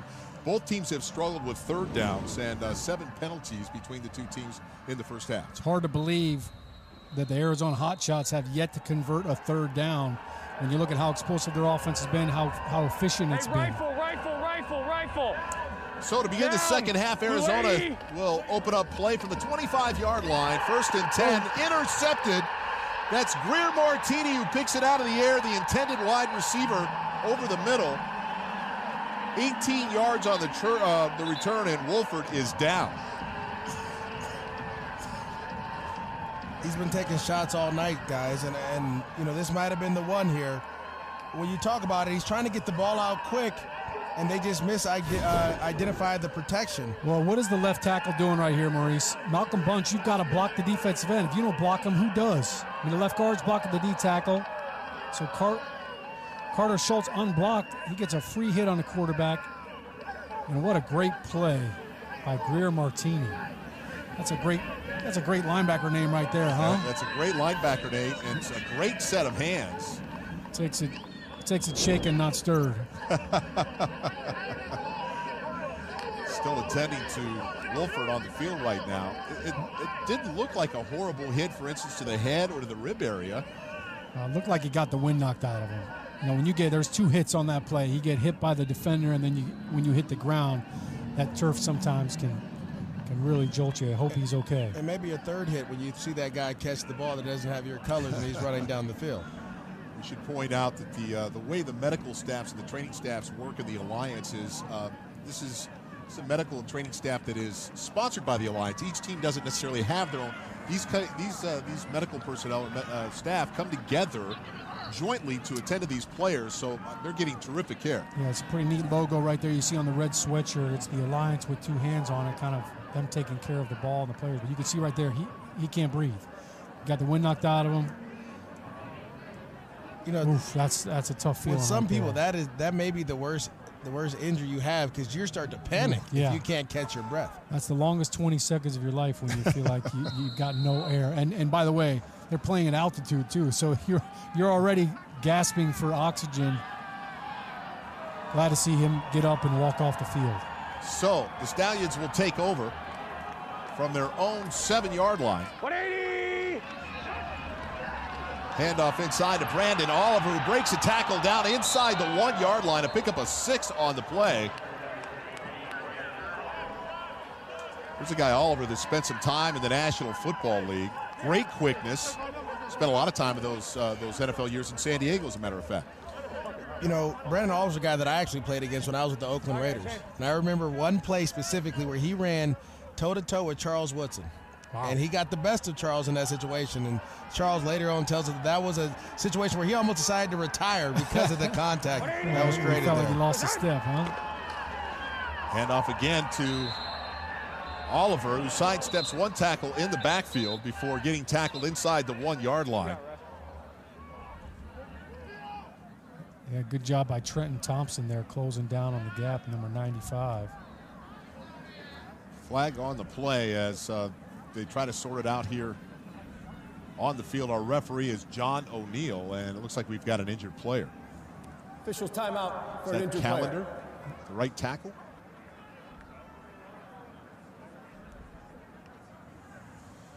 All right, while they attend to the player, we're still tied at 9 with just over 14 minutes to play. We're back with more action right after this. This land is your land, this land is my land. From California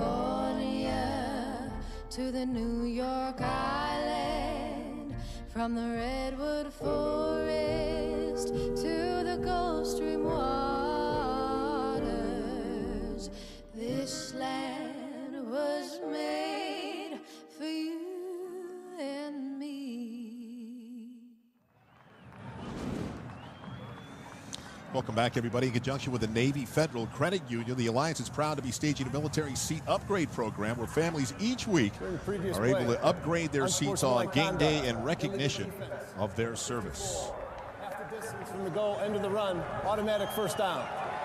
So the penalty on Sione Tehama, not giving up much yardage there, about a foot closer to the goal line as they tend to. The big tackle, Nick Callender, who is going off into the emergency medical tent right now to be taking a closer look at.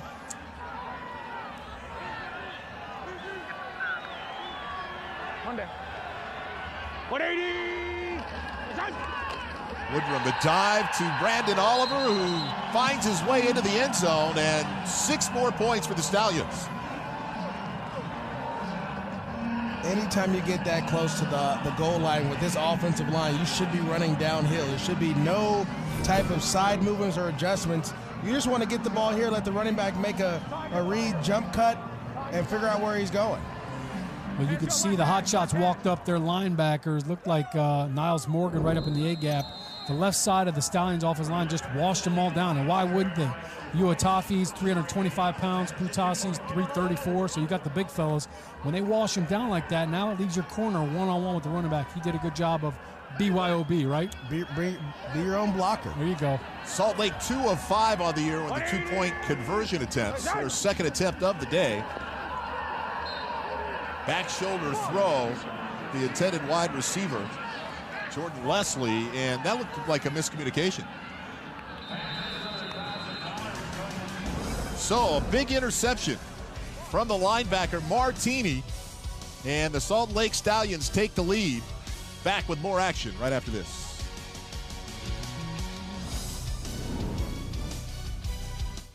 Time in the history of pro sports. Here's the app as fast as every player in the game. The Alliance app delivers revolutionary technology, real-time play-by-play gaming, instant interactivity. Truly a game changer. Get the Alliance app today. Live predictive gaming at full speed. Call the plays. Unprecedented and at your fingertips. Available on the App Store and Google Play.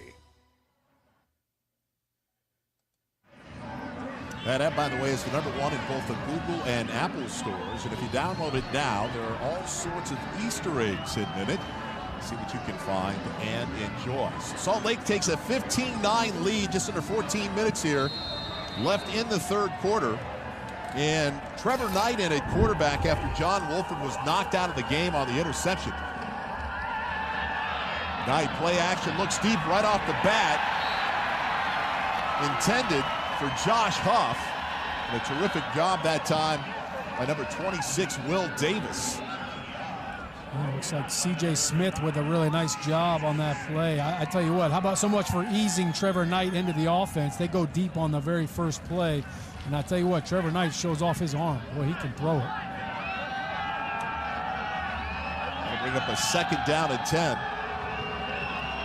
Knight, who'd been playing special teams the last couple of weeks as a backup quarterback, in relief, misses his intended target, Marquise Bundy, on the slant, which will bring up a 3rd and 10 now. And that's been the issue with him. Let's face it, I mean, he was a winner in college, but people are concerned about some of the accuracy problems that Knight has as a quarterback. I think the accuracy comes in with the touch. You don't have to whiz every ball like it's a deep throw, or you have to fit it in there. Doesn't always have to be the heater. Yeah, just put some touch on it. Throw a curveball every now and then.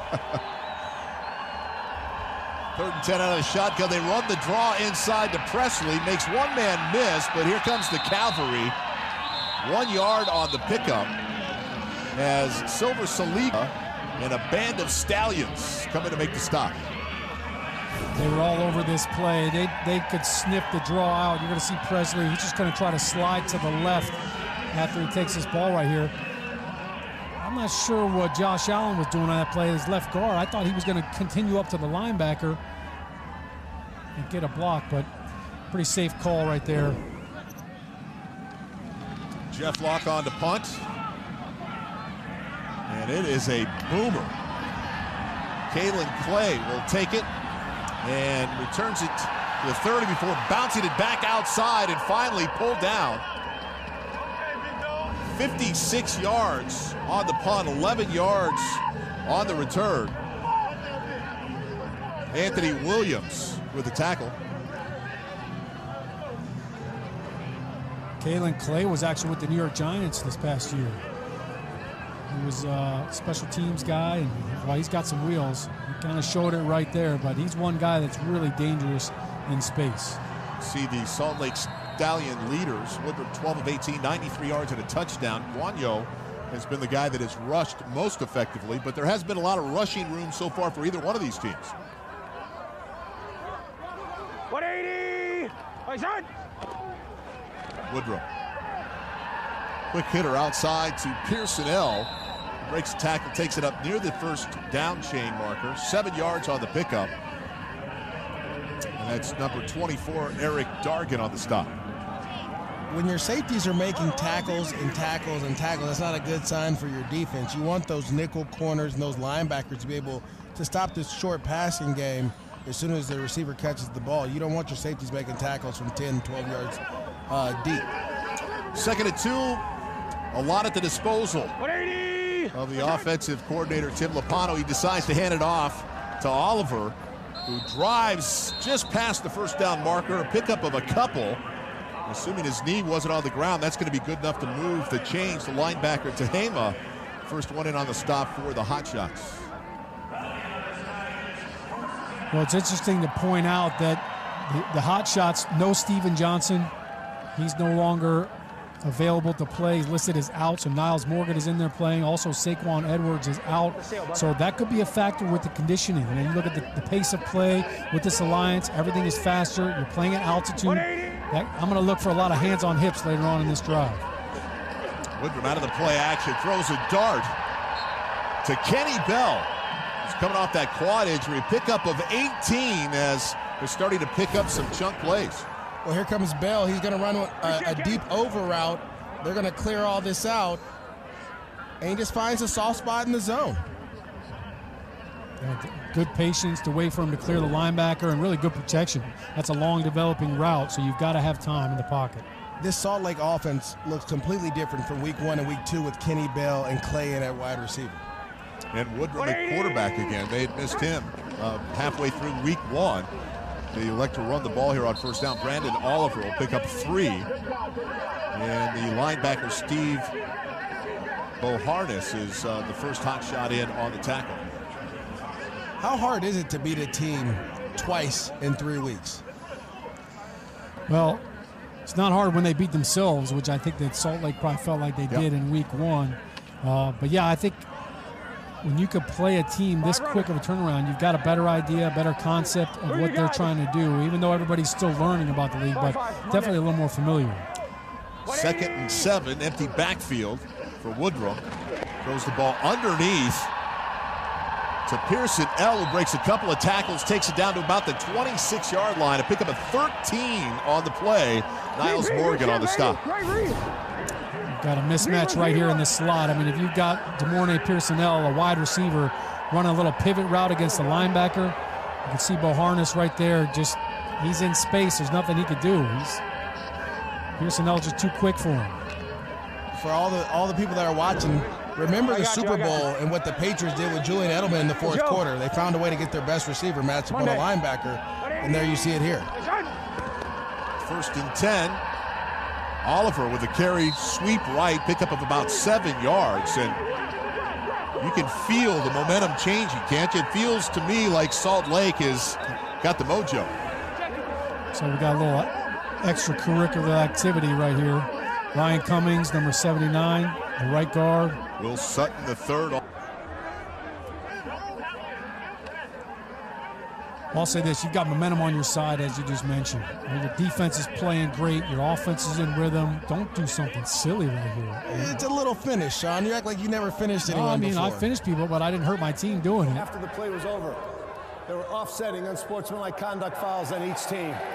Offense number 79, defense number 95. Those fouls offset. That is each player's first unsportsmanlike conduct foul. 3rd down. By the way, nice job by the referee, John O'Neill. Sometimes I think referees jump in and, I mean, a play like that, a penalty 15 yards, can really swing the momentum. I think this was a warning to both sides. All right, let's cool it, guys. Yeah. I've always been a fan of offensive line finishing their guys. I know defenders don't like that as much. Hey, you got to put a little extra hot sauce on it sometimes. Yeah, you know how it goes. But to your point, Mark, if they're both kind of into it, it's, how do you call one guy out? So, it seemed like they were both going back and forth. There wasn't one guy doing something egregious.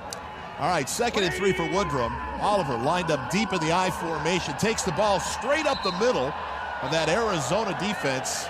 Picks up 4 on the play. Niles Morgan, Will Sutton also in on the stop for Arizona.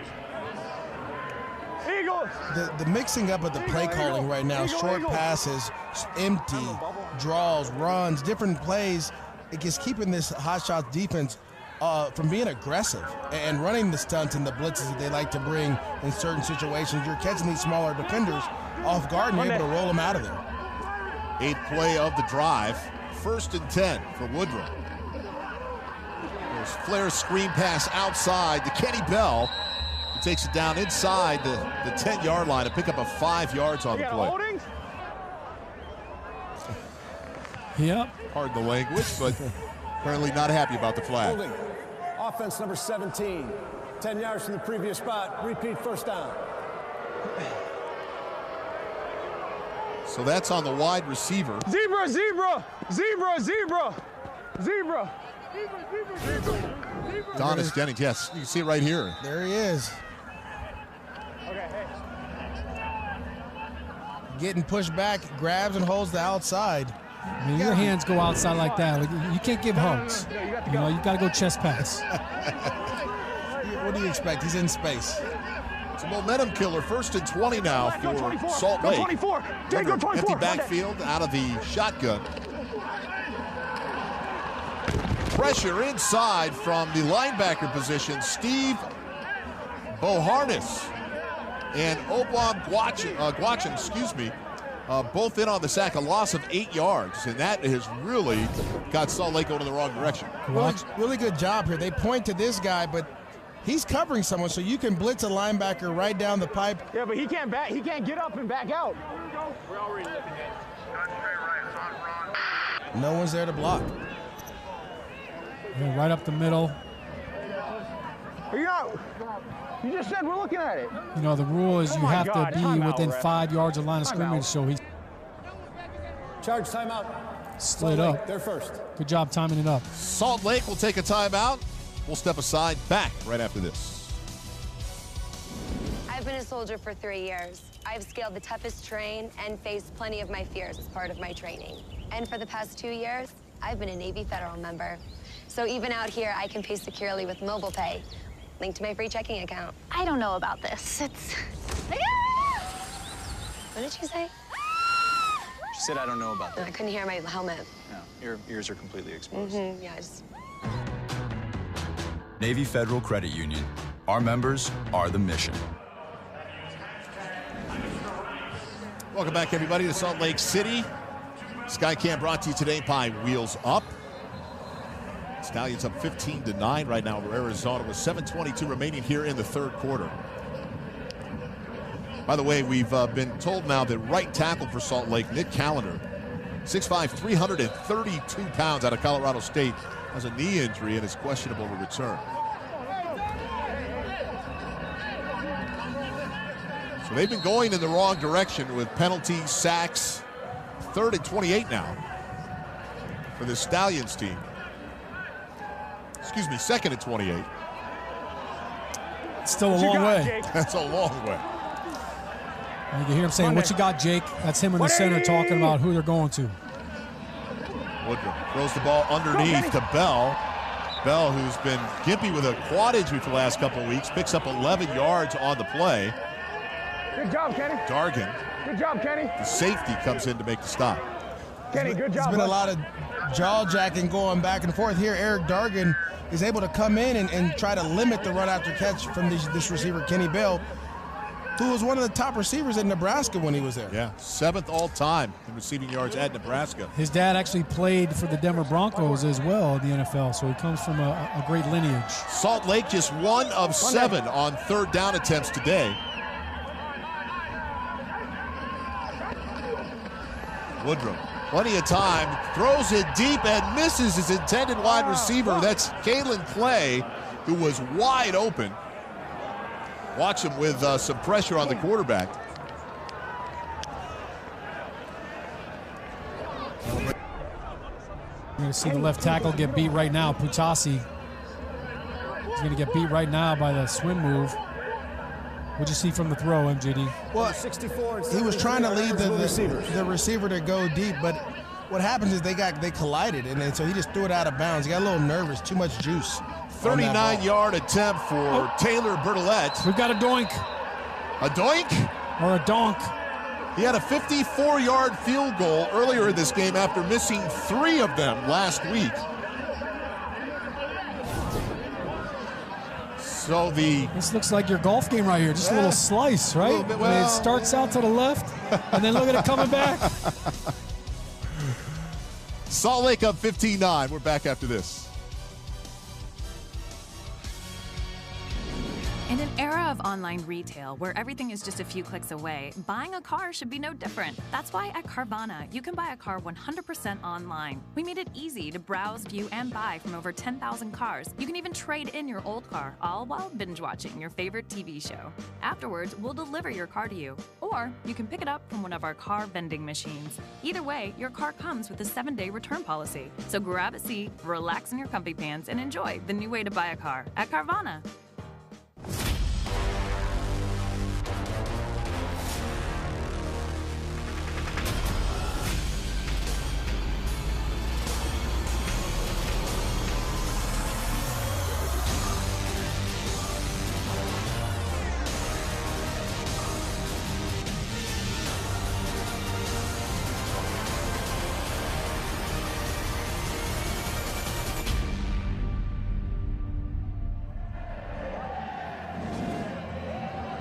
Welcome back, everybody. 6:27 remaining here in the 3rd quarter as Salt Lake finds themselves leading 15-9 against Arizona. That Stallions defense back on the football field, and they've been playing extremely well today, guys. Pressure on the quarterback, stopping the runs. I mean, this defensive front, and Sean, you got to speak more on it, but they know what they're doing, and they're getting immediate pressure. You end up really putting John Wolford in some tough positions to take some shots. I mean, they were getting hit after hit on John Wolford. We even heard him when he was mic'd up saying, I'm getting hit on every play. The reason why that's happening is because they can't run the football. So now they had to resort to the passing play, and this Stallions defensive line, they're just ripping up the field. Carter Schultz making his presence here again today. John Wolford, the starting quarterback, knocked down in the game. Trevor Knight for his 2nd series of this game. Terrell Presley gets the ball. 5 yards on the pickup. It's being told now that Wolford is officially out of this game with a back injury, so looks like Trevor Knight the rest of the way. You hate to hear that for Wolford. He's been having such a good season already. And it changes what you want to do. You talked about not being able to run the football. They're going to have to run it, I think, a lot more with Trevor Knight at quarterback. Presley with a carry to the right side, picks up 4 yards. They've got some good running backs with Presley and, with Justin Stockton. You showed the 45-yard touchdown run he had, and then with the sledgehammer and Tim Cook. So they definitely have the horses. They just got to get the rhythm. Talking with Neuheisel earlier in the season, they said they drafted Trevor Knight because of his running ability and running the RPO. He was their first pick in the quarterback draft. So you get an opportunity to kind of showcase why you drafted him and put yourself in those situations. Well, Trevor Knight gets a chance to kind of be the Nick Foles now. I think when you look around the NFL, you're only as good as your backup quarterback. Same thing in the Alliance. I think Rick Neuheisel will be happy with Tyson Hill as he attempts to throw the out route to Rashad Ross. A flag flies. The pass incomplete. Cody Brown on the coverage. Ross not particularly happy with how tight the coverage was on that play. I don't think any receiver is happy about tight coverage. They don't like that tug. Defense number 25. 5-yard penalty, automatic first down. He's saying 25, but he really means 26. Will Davis, who had a huge game last week. He had a bunch of big hits. He had 7 tackles, 3 pass breakups. I tell you what, that's a great matchup right there. You want to talk about iron sharpening iron. Will Davis versus Rashad Ross. It's fun to watch that. But, of course, the holding call, only 5 yards as opposed to the PI call at the point of attack. So you're only giving up 5 yards there. And you'll take that every time. Every time. Stockton in the game now at the running back position. Stockton, by the way, averaging 13.5 yards per carry last week. Also could catch the ball, 82 receptions in his career at Texas Tech. Lines up in the I formation behind Trevor Knight.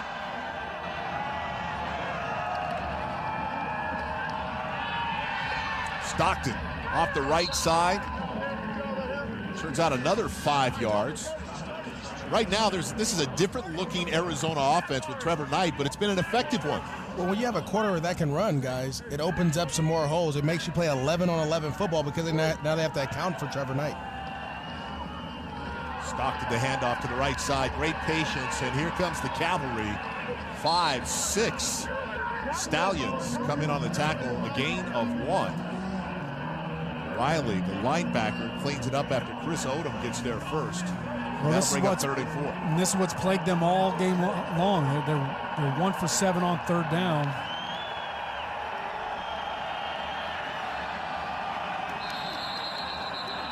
Trevor Knight, looks like he pulls off Schultz on the neutral zone infraction.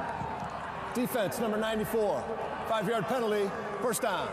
It's an easy way to pick up a first down, isn't it? That helps.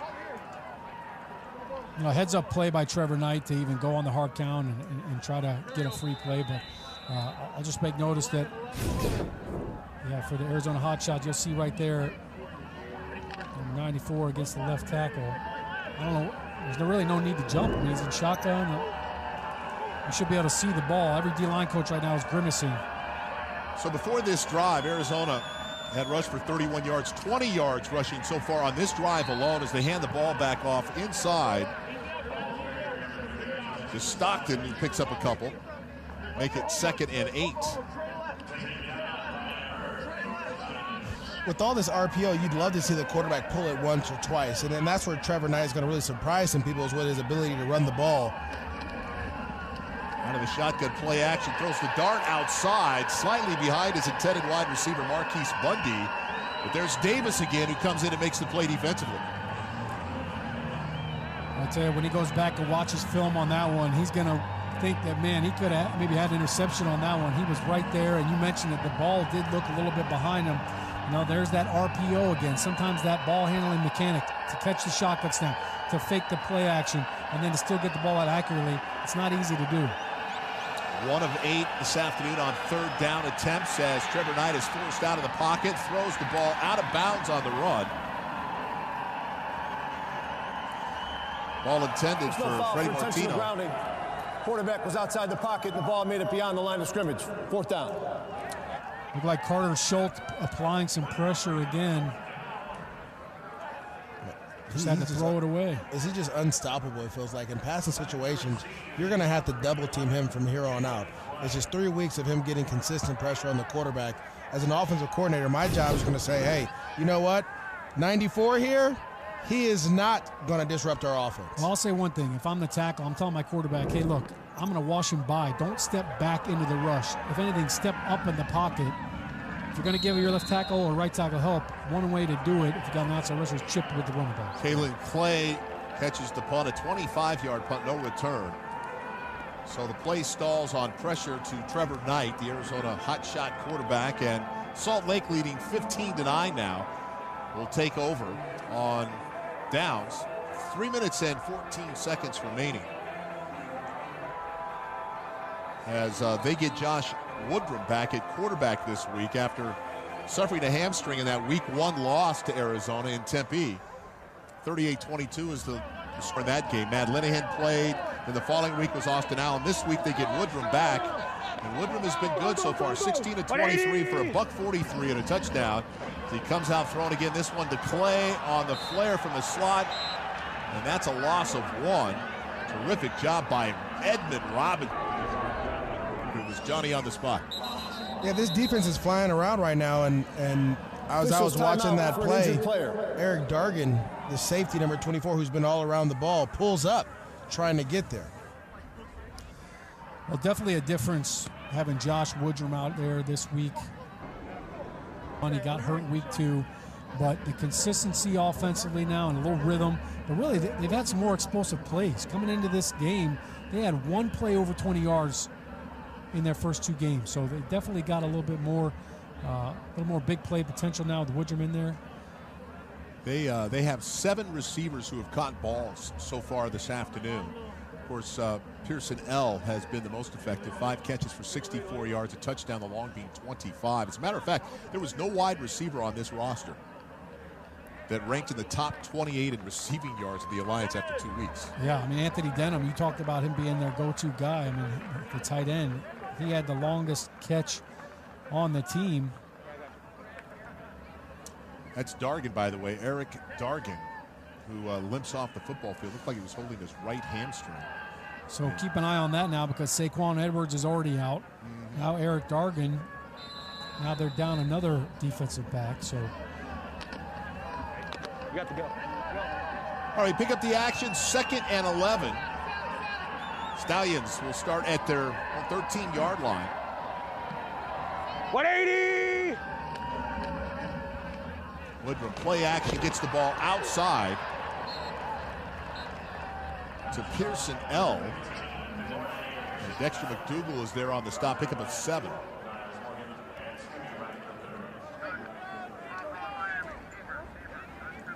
Quick passing game again here for Woodrum, getting the ball out to his tight end in the flat, getting back in rhythm. And that's what it's about, getting this offense back going. You have the lead. Can you tackle another touchdown or field goal here? Salt Lake has had an issue with turnovers, -3 coming into this game. They need to take care of the football. Up 15-9 as Woodrum takes a shot at Austin Traylor as big tight end, and he is hammered. You got to catch the football. I mean, you're going to get hit regardless, so you might as well take the first down. But see, a good job of Woodrum moving in the pocket. I mean, he puts the ball right on him. Austin Traylor, I mean, beat him up ball. I mean, he's been one of the best blocking tight ends in the Alliance in both the running and the passing game the first 2 weeks. But right there, boy, that's when you got to catch. That brings out Austin Rico, the punter. It's hard to catch those when you're looking at everything but the ball. Dion Holloman from the 32-yard line. We talked about this kid and his ability to return. He already had a big one earlier this afternoon and brings it back out to the 46-yard line. A punt of 48 yards, the return of 14. That's Nick Truesdale, the tight end with the tackle for Salt Lake.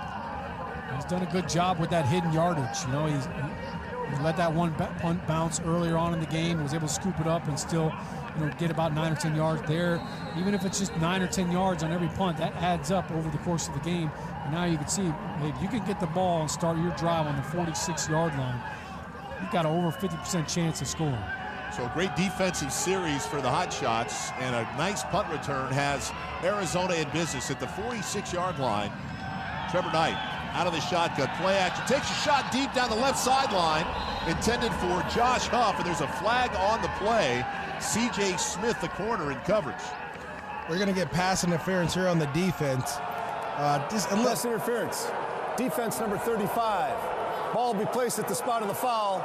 First down. Just too handsy as they get down the field. You're running the go route here. The DB is going to try to push him out, but you just can't be too handsy. You have to turn and look at the ball, cuts the receiver off. They're going to call that every time. I'll tell you what, he was running step for step with them. He had him. Josh Huff's got a lot of speed. He had a stellar career at Oregon. He was with the Philadelphia Eagles. He was a third-round pick in 2014. He actually returned a kickoff for a touchdown. So, Huff can fly. And C.J. Smith is right there. 34 yards on the pickup for the penalty. That time it was Justin Stockton on the carry to the left side of the offensive formation, a pickup of 3. Bring up 2nd down at 7.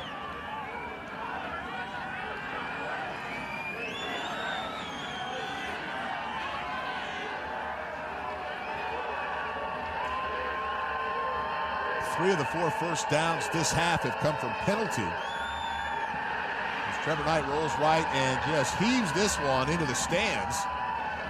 Double coverage on the intended wide receiver, Freddie Martino. Good decision by the quarterback. You know, as an offense, you're in what we call the money zone, where you want to be efficient and try to put the ball into the paint, or at least let your kicker kick a field goal here. Continue to run the ball, and I'd love to see Trevor Knight try to pull it out there. They try to do a little play action pass. It's not open. They're sitting on that. Run the RPO and let him run a little bit. 400 yards of offense on average for this football team. Just 169 today. Knight, by the way, 0 for 5 as a passer for the Hotshots. Out of a shotgun. Throwing intended for wide receiver Huff. C.J. Smith in coverage again, and the ball falls incomplete. 0 for 6 now for Trevor Knight. Again, C.J. Smith with great coverage. I mean, he was right there, had great position on Huff, did not allow him to get inside of him. And you could see step for step, Trevor Knight, I mean, right away, he looked over to Huff, and he established that inside position and wouldn't let Huff get to the ball. Crowd's getting into it. Nick Folk from 35 yards. He's already made one today from 48. That one's right down the middle. And Arizona now creeps within 3 points, 15-12.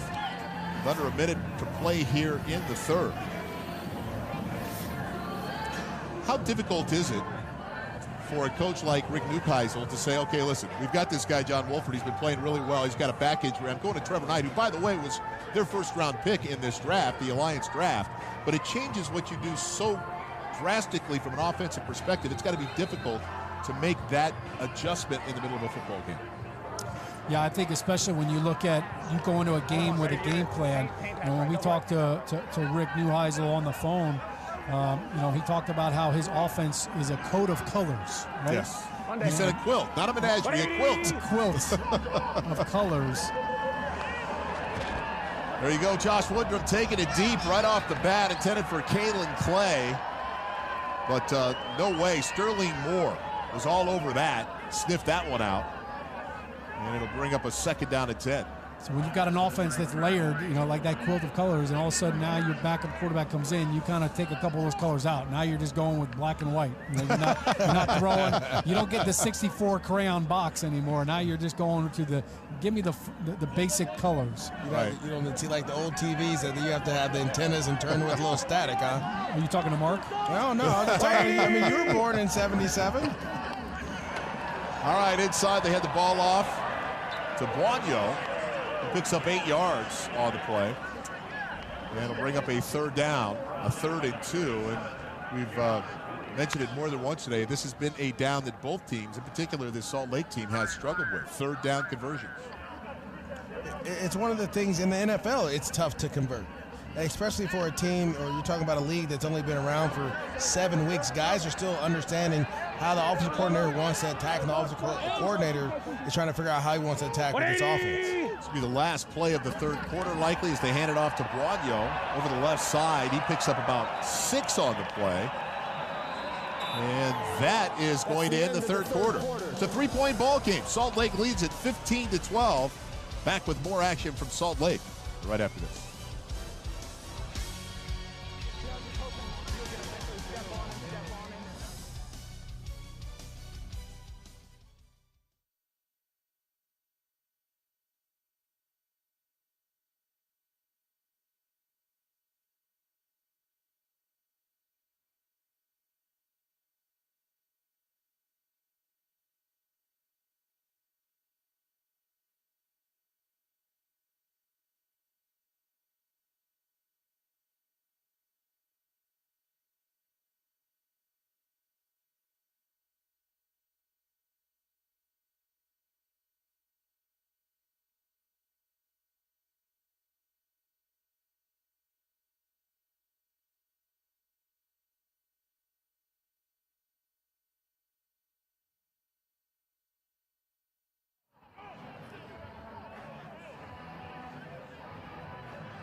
Welcome back, everybody. You're watching the Alliance of American Football on Bleacher Report Live. As we begin the fourth quarter, here's a look at the score by quarters as Salt Lake jumped out to a 3-0 lead and added 6 points in both the second and third quarter.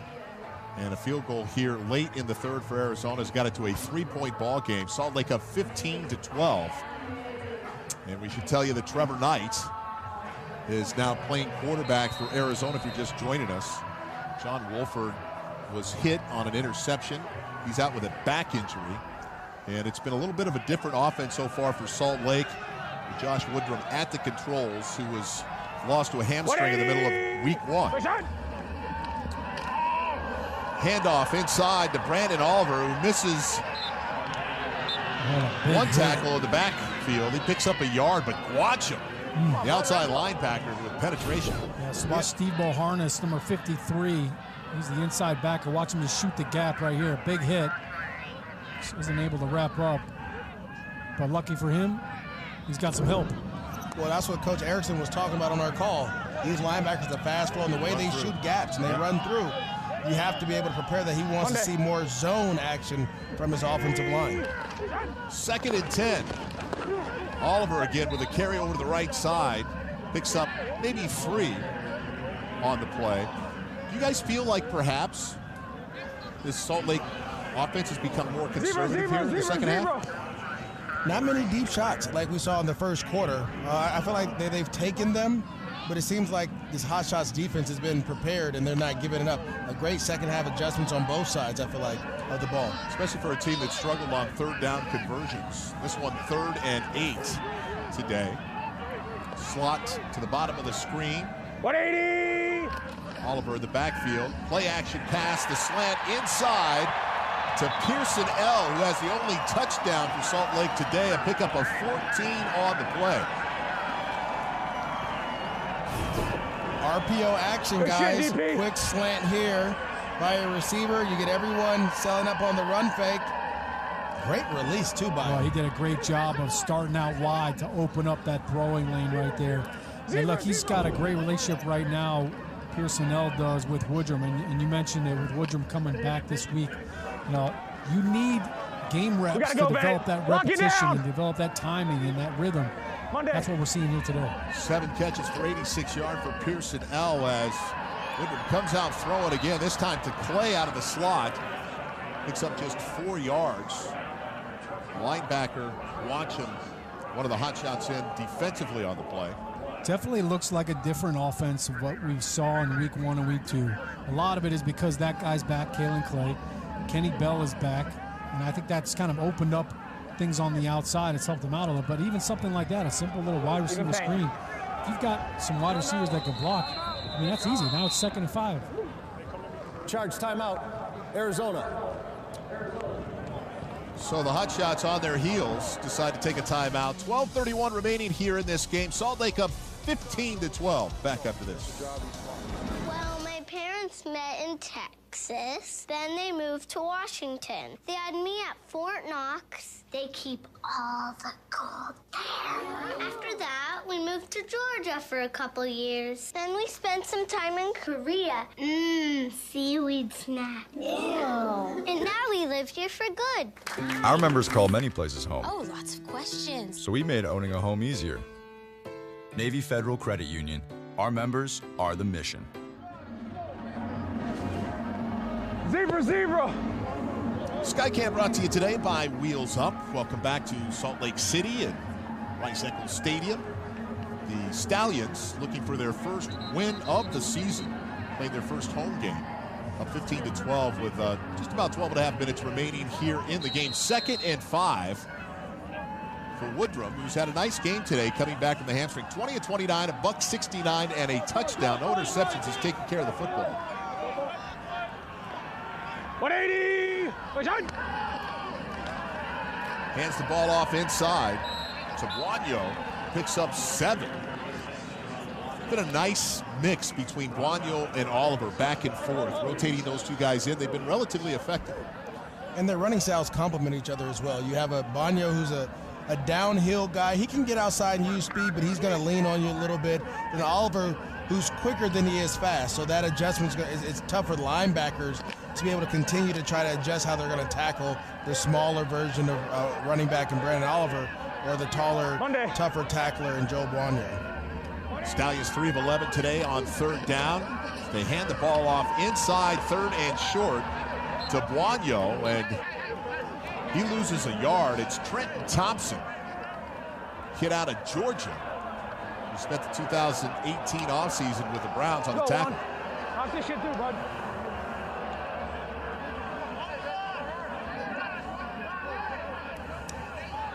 Well, that's going to bring out Taylor Bertolette, who we said last week Unsportsmanlike conduct. Illegal defense. 15 yards from the previous spot. Automatic. First down.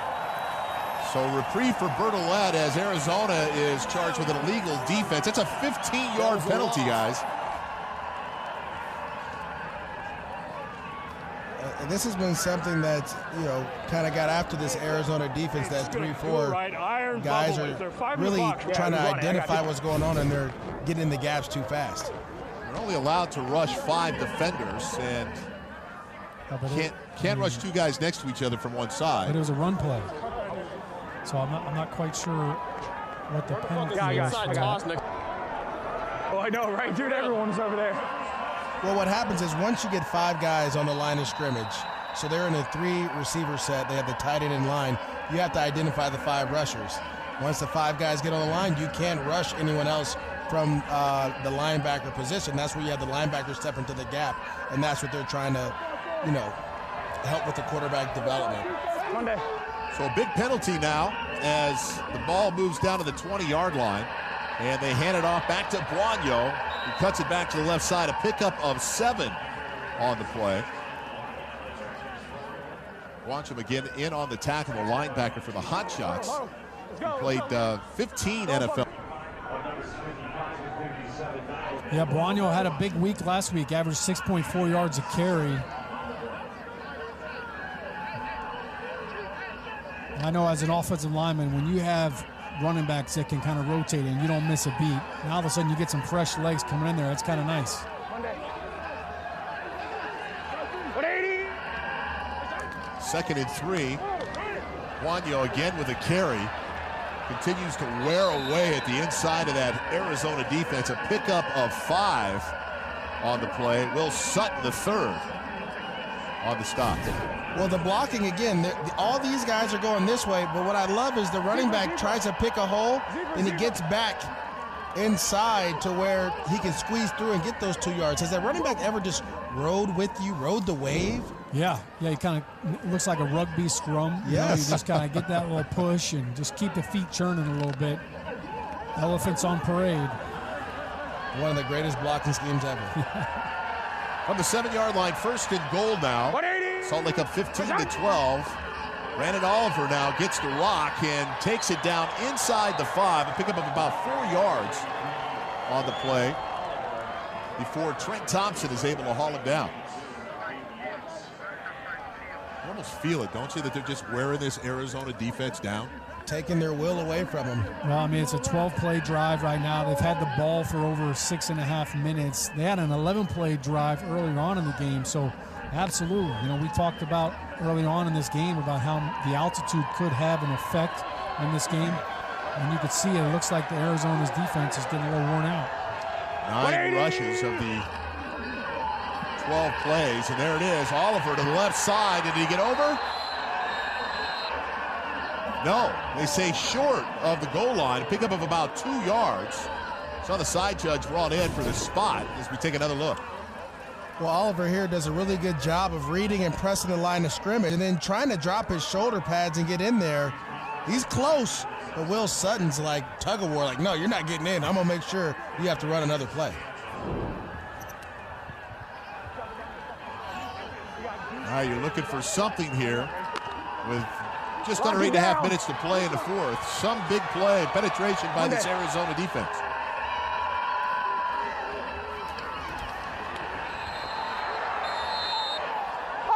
Buonio off the left side, and they say no. A pickup of nothing in effect. Let's take another look at this. Here we go down the line. We see who wants it more there. This is the same play that they scored on earlier. And you could see Arizona had the same defense. They brought the linebacker up in the A-gap. The Stallions weren't able to wash that defensive line down as well as they did last time. Yeah, Raheem Moore is the guy unblocked. The safety comes in and makes the play. They're going to go for it on 4th and inches. 180! Move it inside again to Buonio. That's a touchdown. I haven't seen a signal yet from the officials. They say no. If that's correct, what a stand for this Arizona defense.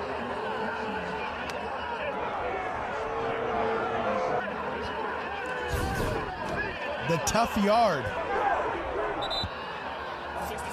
The ruling on the field was the runner was short of the goal line. First down. Wow, really good job inside. Will Sutton, great penetration from the defensive tackles and the linebackers. After the play was over, unsportsmanlike conduct. Defense number 67, 15 yards from the end of the run. First down. That is number 67's first unsportsmanlike conduct foul. Is that Jake Bennett? 8 minutes and 26 seconds on that drive. As we look at Terry Valente, she's the replay official taking a closer look. And it's difficult. I mean, you could say, well, it appears maybe he was over, but a lot of that is being blocked by bodies down there. The Seattle coach is challenging the ruling on the previous play. Timeout. Yeah, this looks like the best angle. Can we hear what she's saying? Okay, John, what's the ruling on the field for us? In the field, goal line. He's short of the goal line, okay. So we're going to look and see if the ball carrier gets the ball over the goal line before any body part puts him down. He's definitely contacted by the defenders. We've got a angle down the goal line that shows him up and over. The ball is close, but when we've got him over, looks like a ball is under his arm, tucked in possession, up, knee is up. I've got a score. I'm going to change this and reverse this to a touchdown. And we'll go back from there. I already looked at the high end zone, and this card cam gives it ball up and over. Broke the plane. Okay, so there you have it. Terry Valente, the replay official, is going to overturn this. Buonio is going to be ruled as having scored a touchdown. Here's your referee, John O'Neill, who will make it official. After further review, it was determined that the ball carrier broke the plane of the goal line in possession of the ball, which results in a touchdown. Salt Lake is not charged a timeout and has use of their challenge for the rest of the game. That makes them 2 for 6 now on the season on two-point conversion with the help of the replay official, however. But that is a big score with under 7:30 to play in this game. After the try. A surprising overturn there just because of a tough angle. But you could see the ball was definitely in his hand and cradle. I mean, if he had extended the ball out, it was no question. I think they would have ruled it on the field a touchdown. But certainly a tough play and a tough angle to see that. Outside two. All right, so here is Salt Lake now with a two-point try. Trips to the right, tight end Denham lined up left. Woodrum rolling right, and finds his wide receiver, Pearson L. for his second touchdown of the day. So the 2-point good. And just like that, we've got a 27-12 game. And the Arizona Hotshots will have the ball when we get back.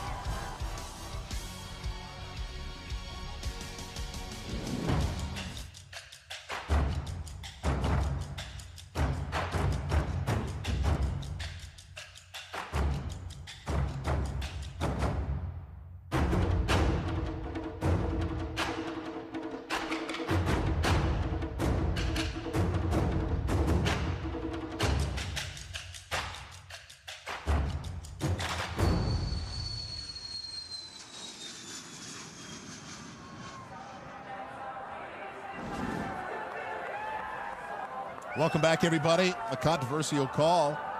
The replay official Terry Valente ruling that the play should be overturned, and Guanyo ends up with a touchdown to put Salt Lake up 23-12. 7:24 remaining in this football game.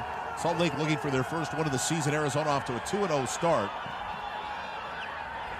As Trevor Knight is at quarterback and finds his intended wide receiver Freddie Martino after a scramble left, pickup of 8 yards on the play. Mark, really good job by Trevor Knight to move out of the pocket. The defensive end, Carter Schultz, spun inside on the left tackle, and that's what enabled him to break contain and buy some time. Just joining us, John Wolford started this game. He is out with a back injury after being hit on an intercepted ball. Knight goes outside to Josh Huff on the hitch. He goes out to about the 38-yard line, a pickup of 10 on the play, and that'll move the chains. 2 quick completions here for Trevor Knight, who was 0 for 6 starting when he got in. And so you're starting to build confidence with him. Maybe you see a shot here in the next couple plays. I mean, they're already at the 42-yard line thanks to the penalty by Jake Bennett after the score. Knight in the pocket, steps up, avoids pressure, and then throws it. Intended wide receiver, the running back, Jarrell Presley, the ball high and almost intercepted that time. C.J. Smith among the defenders there for Salt Lake. Well, Sean, as you know, and anytime a backup quarterback comes in, it's more imperative for everyone else around to be on their game, to do the little things right, be at the right depth, block with the right angle, run the right steps, run the right route. You have to help out this quarterback. To point out, last week, Arizona rallied for 12 points in the fourth quarter to knock off Memphis as Jarrell Presley takes the ball on the draw down 13. A nice run by Presley, and you could feel the urgency and the tempo is picked up with Arizona. They know we've got to score, we've got to get a 2-point conversion, and then we've got to get the ball back, because even with that, they'd still be down 3, so no doubt a 2-possession game. 1st and 10. Knight under pressure, rolls right, dumps the ball outside, incomplete, intended for Jarrell Presley. And that'll bring up 2nd down. We should also mention, if you're down by 17 or more, you can elect to go for what the Alliance calls an onside kick, but basically you've got, what, 4th and 12? Yes. 4th and 12 you can do from that. your own 28. Or inside the 5-minute mark, you can do that if you're under 17 points. So a decision still facing Rick Neuheisel as the clock ticks down now to 5:56.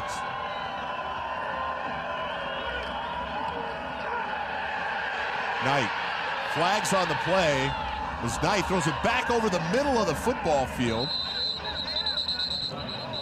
Presley, or is that Stockton? That's Stockton with a catch, 13 yards on the pickup. Almost the same play we just saw him throw the ball and get tipped, almost intercepted, but they're starting to get some pressure, and now it's not just Carter Schultz. He's got a Robin with the Batman, and Luke Carrizzolo, number 55, is providing some pressure for the Stallions. See what the penalty is from John O'Neill, our referee. Holding. Defense number 96. 10-yard penalty from the end of the run. Automatic 1st down. Well, then that tells you how they're getting pressure here, huh? Silver Salinga. So they called it on the D tackle. You rarely see that, especially on a passing game. But they must have been running some sort of twist inside, and he grabbed one of the offensive linemen to try to create room for Darius Hamilton. So big penalty in favor of the Hotshots. Moves the ball down inside the 20. 1st and 10 now for Arizona.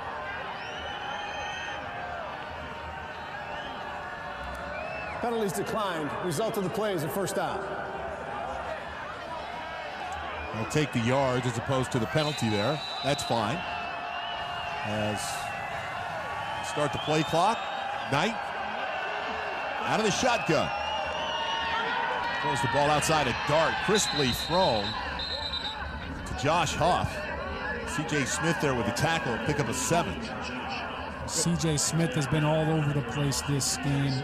Great coverage. There you see great tackling ability. I mean, there was no room for Huff to do anything after that catch.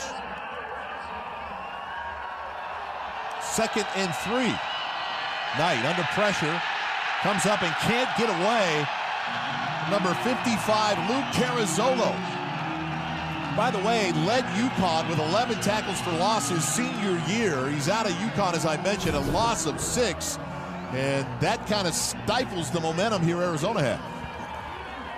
Just a nice reach and dip and pull there. I mean, nothing special, but he's going against Andrew Lauderdale, who's basically their third right tackle with Brant Weiss not being available as well. Knight throws a dart to the right side.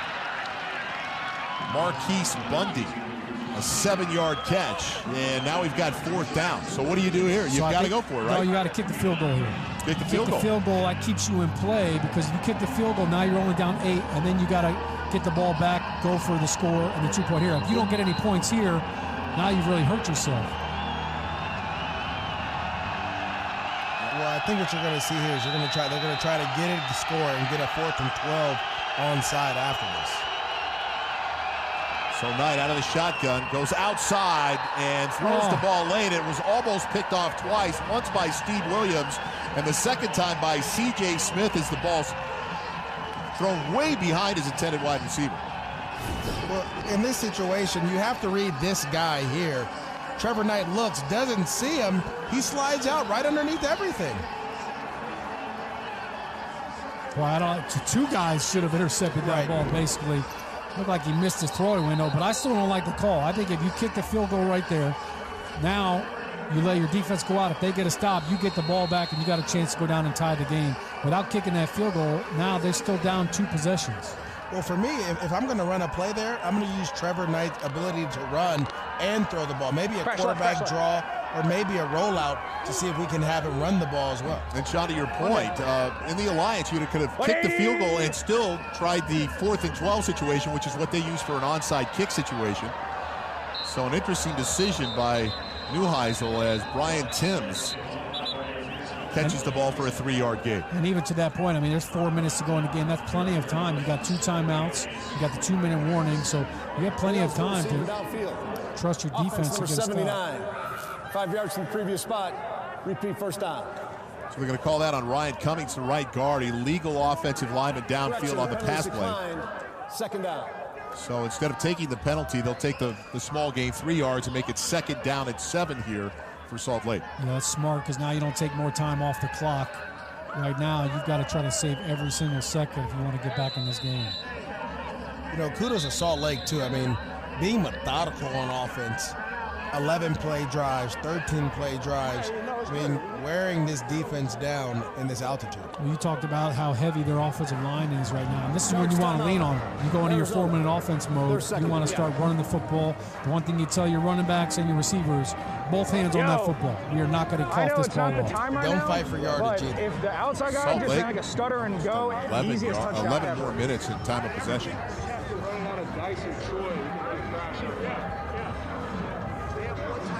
Dude, if the outside guy ran a stutter go, it would. Yeah, I got you. Troy right, crash right. Troy right, crash right. Win the game, take care of the football. Yeah, I got you. Tell everybody to take care of the football. How about that? Hey, who was the X on that play? You're up 23-12. We've got just under 4 minutes, and he wants to run stutter go. Now, I love quarterbacks like that. Go for the jugular. I'm just saying, we're not going to pad the stats right now, but that'd be the easiest touchdown ever. Easy. Here we go, Huddle Zebra, or Tiger.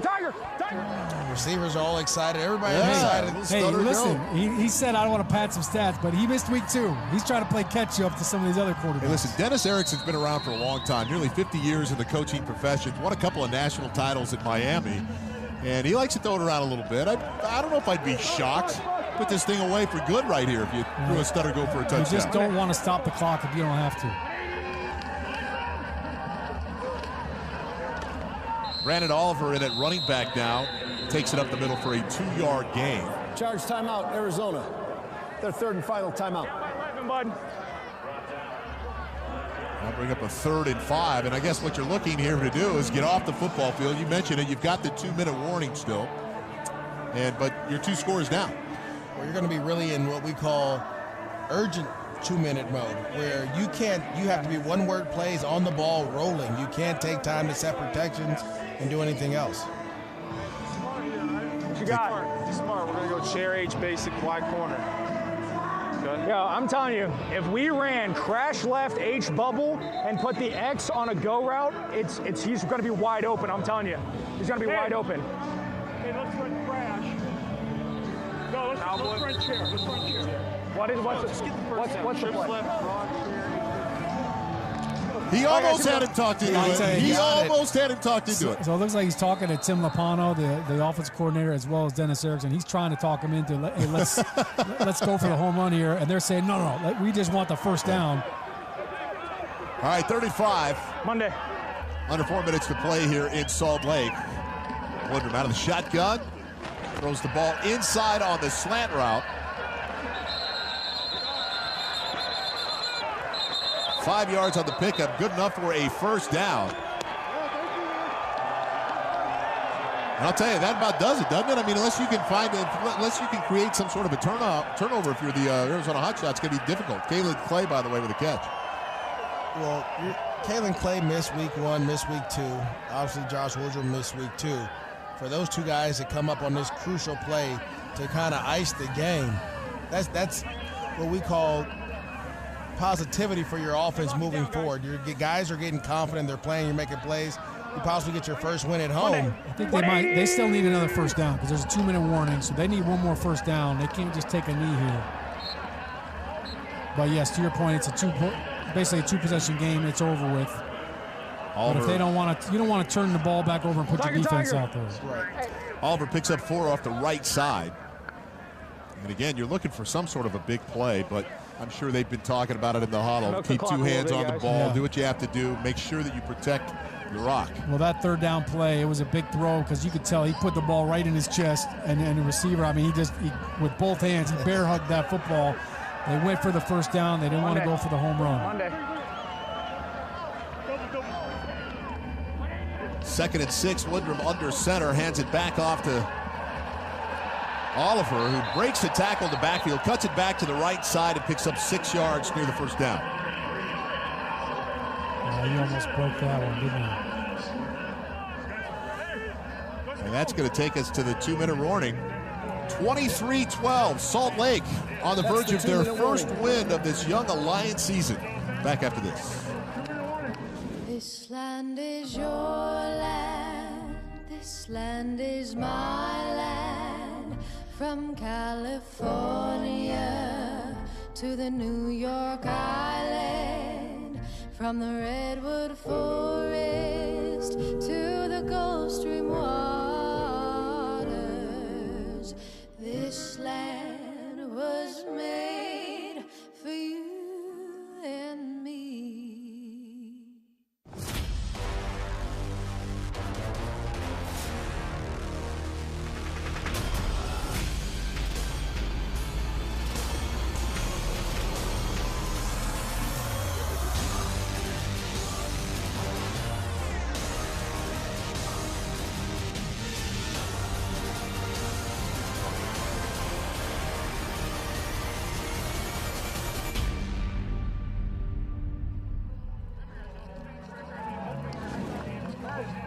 Welcome back. Josh Woodrum of the Salt Lake Stallions on the verge of their first win of the season, 23-12. As we come out of the 2-minute, today's play of the game is brought to you by MGM Resorts. And this one got it going for the Stallions. Pearson L with the first touchdown of the game. Woodrum throws the strike over the middle. Pearson L does the rest. By the way, he has been big. 8 catches, 89 yards, and a touchdown. And that got the Stallions going, and now they've got a chance to put it away, get their first win, and all of a sudden make this Western Conference a lot more competitive. Well, DeMornay personnel stepped up huge today, 8 catches, 89 yards. I mean, that's a lot going on, and none of these are down the field. These are all 5, 6, 7-yard routes. Monday. 2 tight ends, single back, Oliver off the right side. Losing one on the play. Will Sutton's is in there. Akeem Yates also in on the tackle. Haven't called his name much today. You know, sometimes in that situation, if a DB is far off my wide receiver, I'd love for my quarterback just to come out and just whip it out to him and see if he can get the first down, because everyone's so stacked in the box in that situation. Woodrum earlier almost had Dennis Erickson talked into that stutter go for a touchdown. He was so close, man. He was sweet talking him and everything. He even gave him the formation. He gave him the line. Hey, here's what we're going to do. If it were third for 5 and they didn't need to pick up the first down, they probably would have called him. I mean, hey, look, Tim Rapano talked about how, hey, look, he asked his quarterbacks, give me your top 15 plays. So he appreciates feedback. I think in that moment he was saying, look, we can't do anything silly. If you throw a pick, they're going to blame me. So Austin Rico, who's on to do the punting, we'll take a break now, go to the sideline. We take a look at the game summary. Wolford, 14-21 for a $127 and a touchdown. Left the game in the third quarter following an interception when he took a shot. Back injury put him on the sideline. Woodrum, been terrific. 22-31, a $178 and a touchdown. And, of course, the Stallions have not trailed today. And this is a team that we mentioned at the top. I mean, they've had special teams gaffes, subpar quarterback play. For the most part today, they've looked very, very good. Yeah, I mean, in the first half last week, I mean, they had 3 turnovers. They had a turnover on downs. They botched a snap on a field goal, so they beat themselves. But Holloman on the return takes it out to about the 29-yard line. 53 yards on the punt, 13 on the return. As we're under a minute to play now. And the Hotshots down 2 scores here. You know, we've really got to give credit to Donnie Henderson, the defense coordinator for the Salt Lake Stallions. I mean, the job that they did today against Arizona to hold them to 12 points. And they were the second best scoring offense in the Alliance. Number 1 ranked rushing offense, averaged 179 yards rushing a game. They got 66 today. And how about this? They were the number 1 total offense. They were averaging 400 yards of offense a game, just 204 as of right now. Trevor Knight throws a strike over the middle to Thomas Duarte, 6'2" tight end out of Fullerton, California, UCLA Bruin. Picks up 27 on the play. Yeah, Duarte was drafted by the Dolphins late, I want to say in the 7th round, and a guy that can make plays with his legs, more of a receiver than he is a wide tight end, a blocking tight end. Nice job from Knight to step up, buy some time, picks up 17 yards with a completion to Bundy. Bundy able to get out of bounds. There's a flag on the play. How's he tapping out after 2 plays? Holding, defense number 57. That penalty's decline. Result of the play is a first down. You know why? The air is not as dense up there. They ran 2 plays. You're running down when you're running go routes back to back, you know. 29 seconds. Something has to happen very quickly for this Hotshot, Steve. If they get a score here, this could be interesting. Knight waiting, buying time, and incomplete to the far sideline. His intended wide receiver was Josh Huff. You know, you can't waste any more time if you're Trevor Knight right here. You got to get the ball in the end zone on that throw. Now it looks like they're going to kick it. Well, it looks like they're going to kick the field goal. They should have done that when they went for on 4th down. And if they had made that field goal, now they could just be going down for a score. In under 5 minutes, it's a 45-yard attempt. Under 5 minutes, if this is good, you have a chance for a 4th and 12, which would retain possession of the ball for you if you're the Arizona Hotshots. Kick is up and good for Nick Folk, who made a 48-yarder earlier in this game. And that's 23-15. So this is the first time we've seen an onside conversion. Because there are no kickoffs, we don't have onside kicks. So 4th and 12 attempt after a score from your own 28-yard line. Clock to 19 seconds, please. After a safety, your own 18-yard line. And trailing by 17 points or more. That's not really the issue now. It's under 5 minutes. Right. So they have the opportunity to do that. So this is the first time we've seen this through 3 weeks in the Alliance. Yeah, really not a tough call to go for this with 19 seconds left. The game is basically over. But you get the ball on your own 28-yard line, and it's 4th and 12. So you've got to convert that. But still, even if you convert it, you still got to go another 50-some yards to get a touchdown and need a 2-point conversion. Arizona, by the way, choosing to put the ball in play. 4th and 12 from the 28-yard line. Should be pointed out, Arizona does not have any timeouts remaining either. So if they get this, they're going to get the ball. But again, no way to stop the clock. You almost need some sort of hook and lateral play to try to get the yardage. Knight from the shotgun throws the ball over the middle. A dangerous pass. And it is caught by Duarte, but it looks like he'll come up short a gain of 7, and that's going to do it. Yeah, you were going to see the hook and ladder here. Duarte, he was going to pitch the ball to Presley as soon as he caught it, but didn't get a chance to get back on his feet. Yeah, you can see Presley leaking out right there. And, I mean, you got to get the 12 yards. If you're going to run that route and you're going to just throw it to him, you got to run a 12-yard route to get the first down.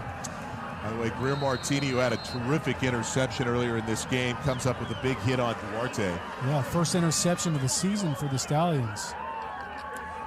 There's been a lot of firsts for the Stallions, but I think we should talk about the growth of Josh Woodrum throughout these last couple of weeks. Best playing football right here. So Woodrum will take the knee. It's the favorite formation in football, the victory formation, right?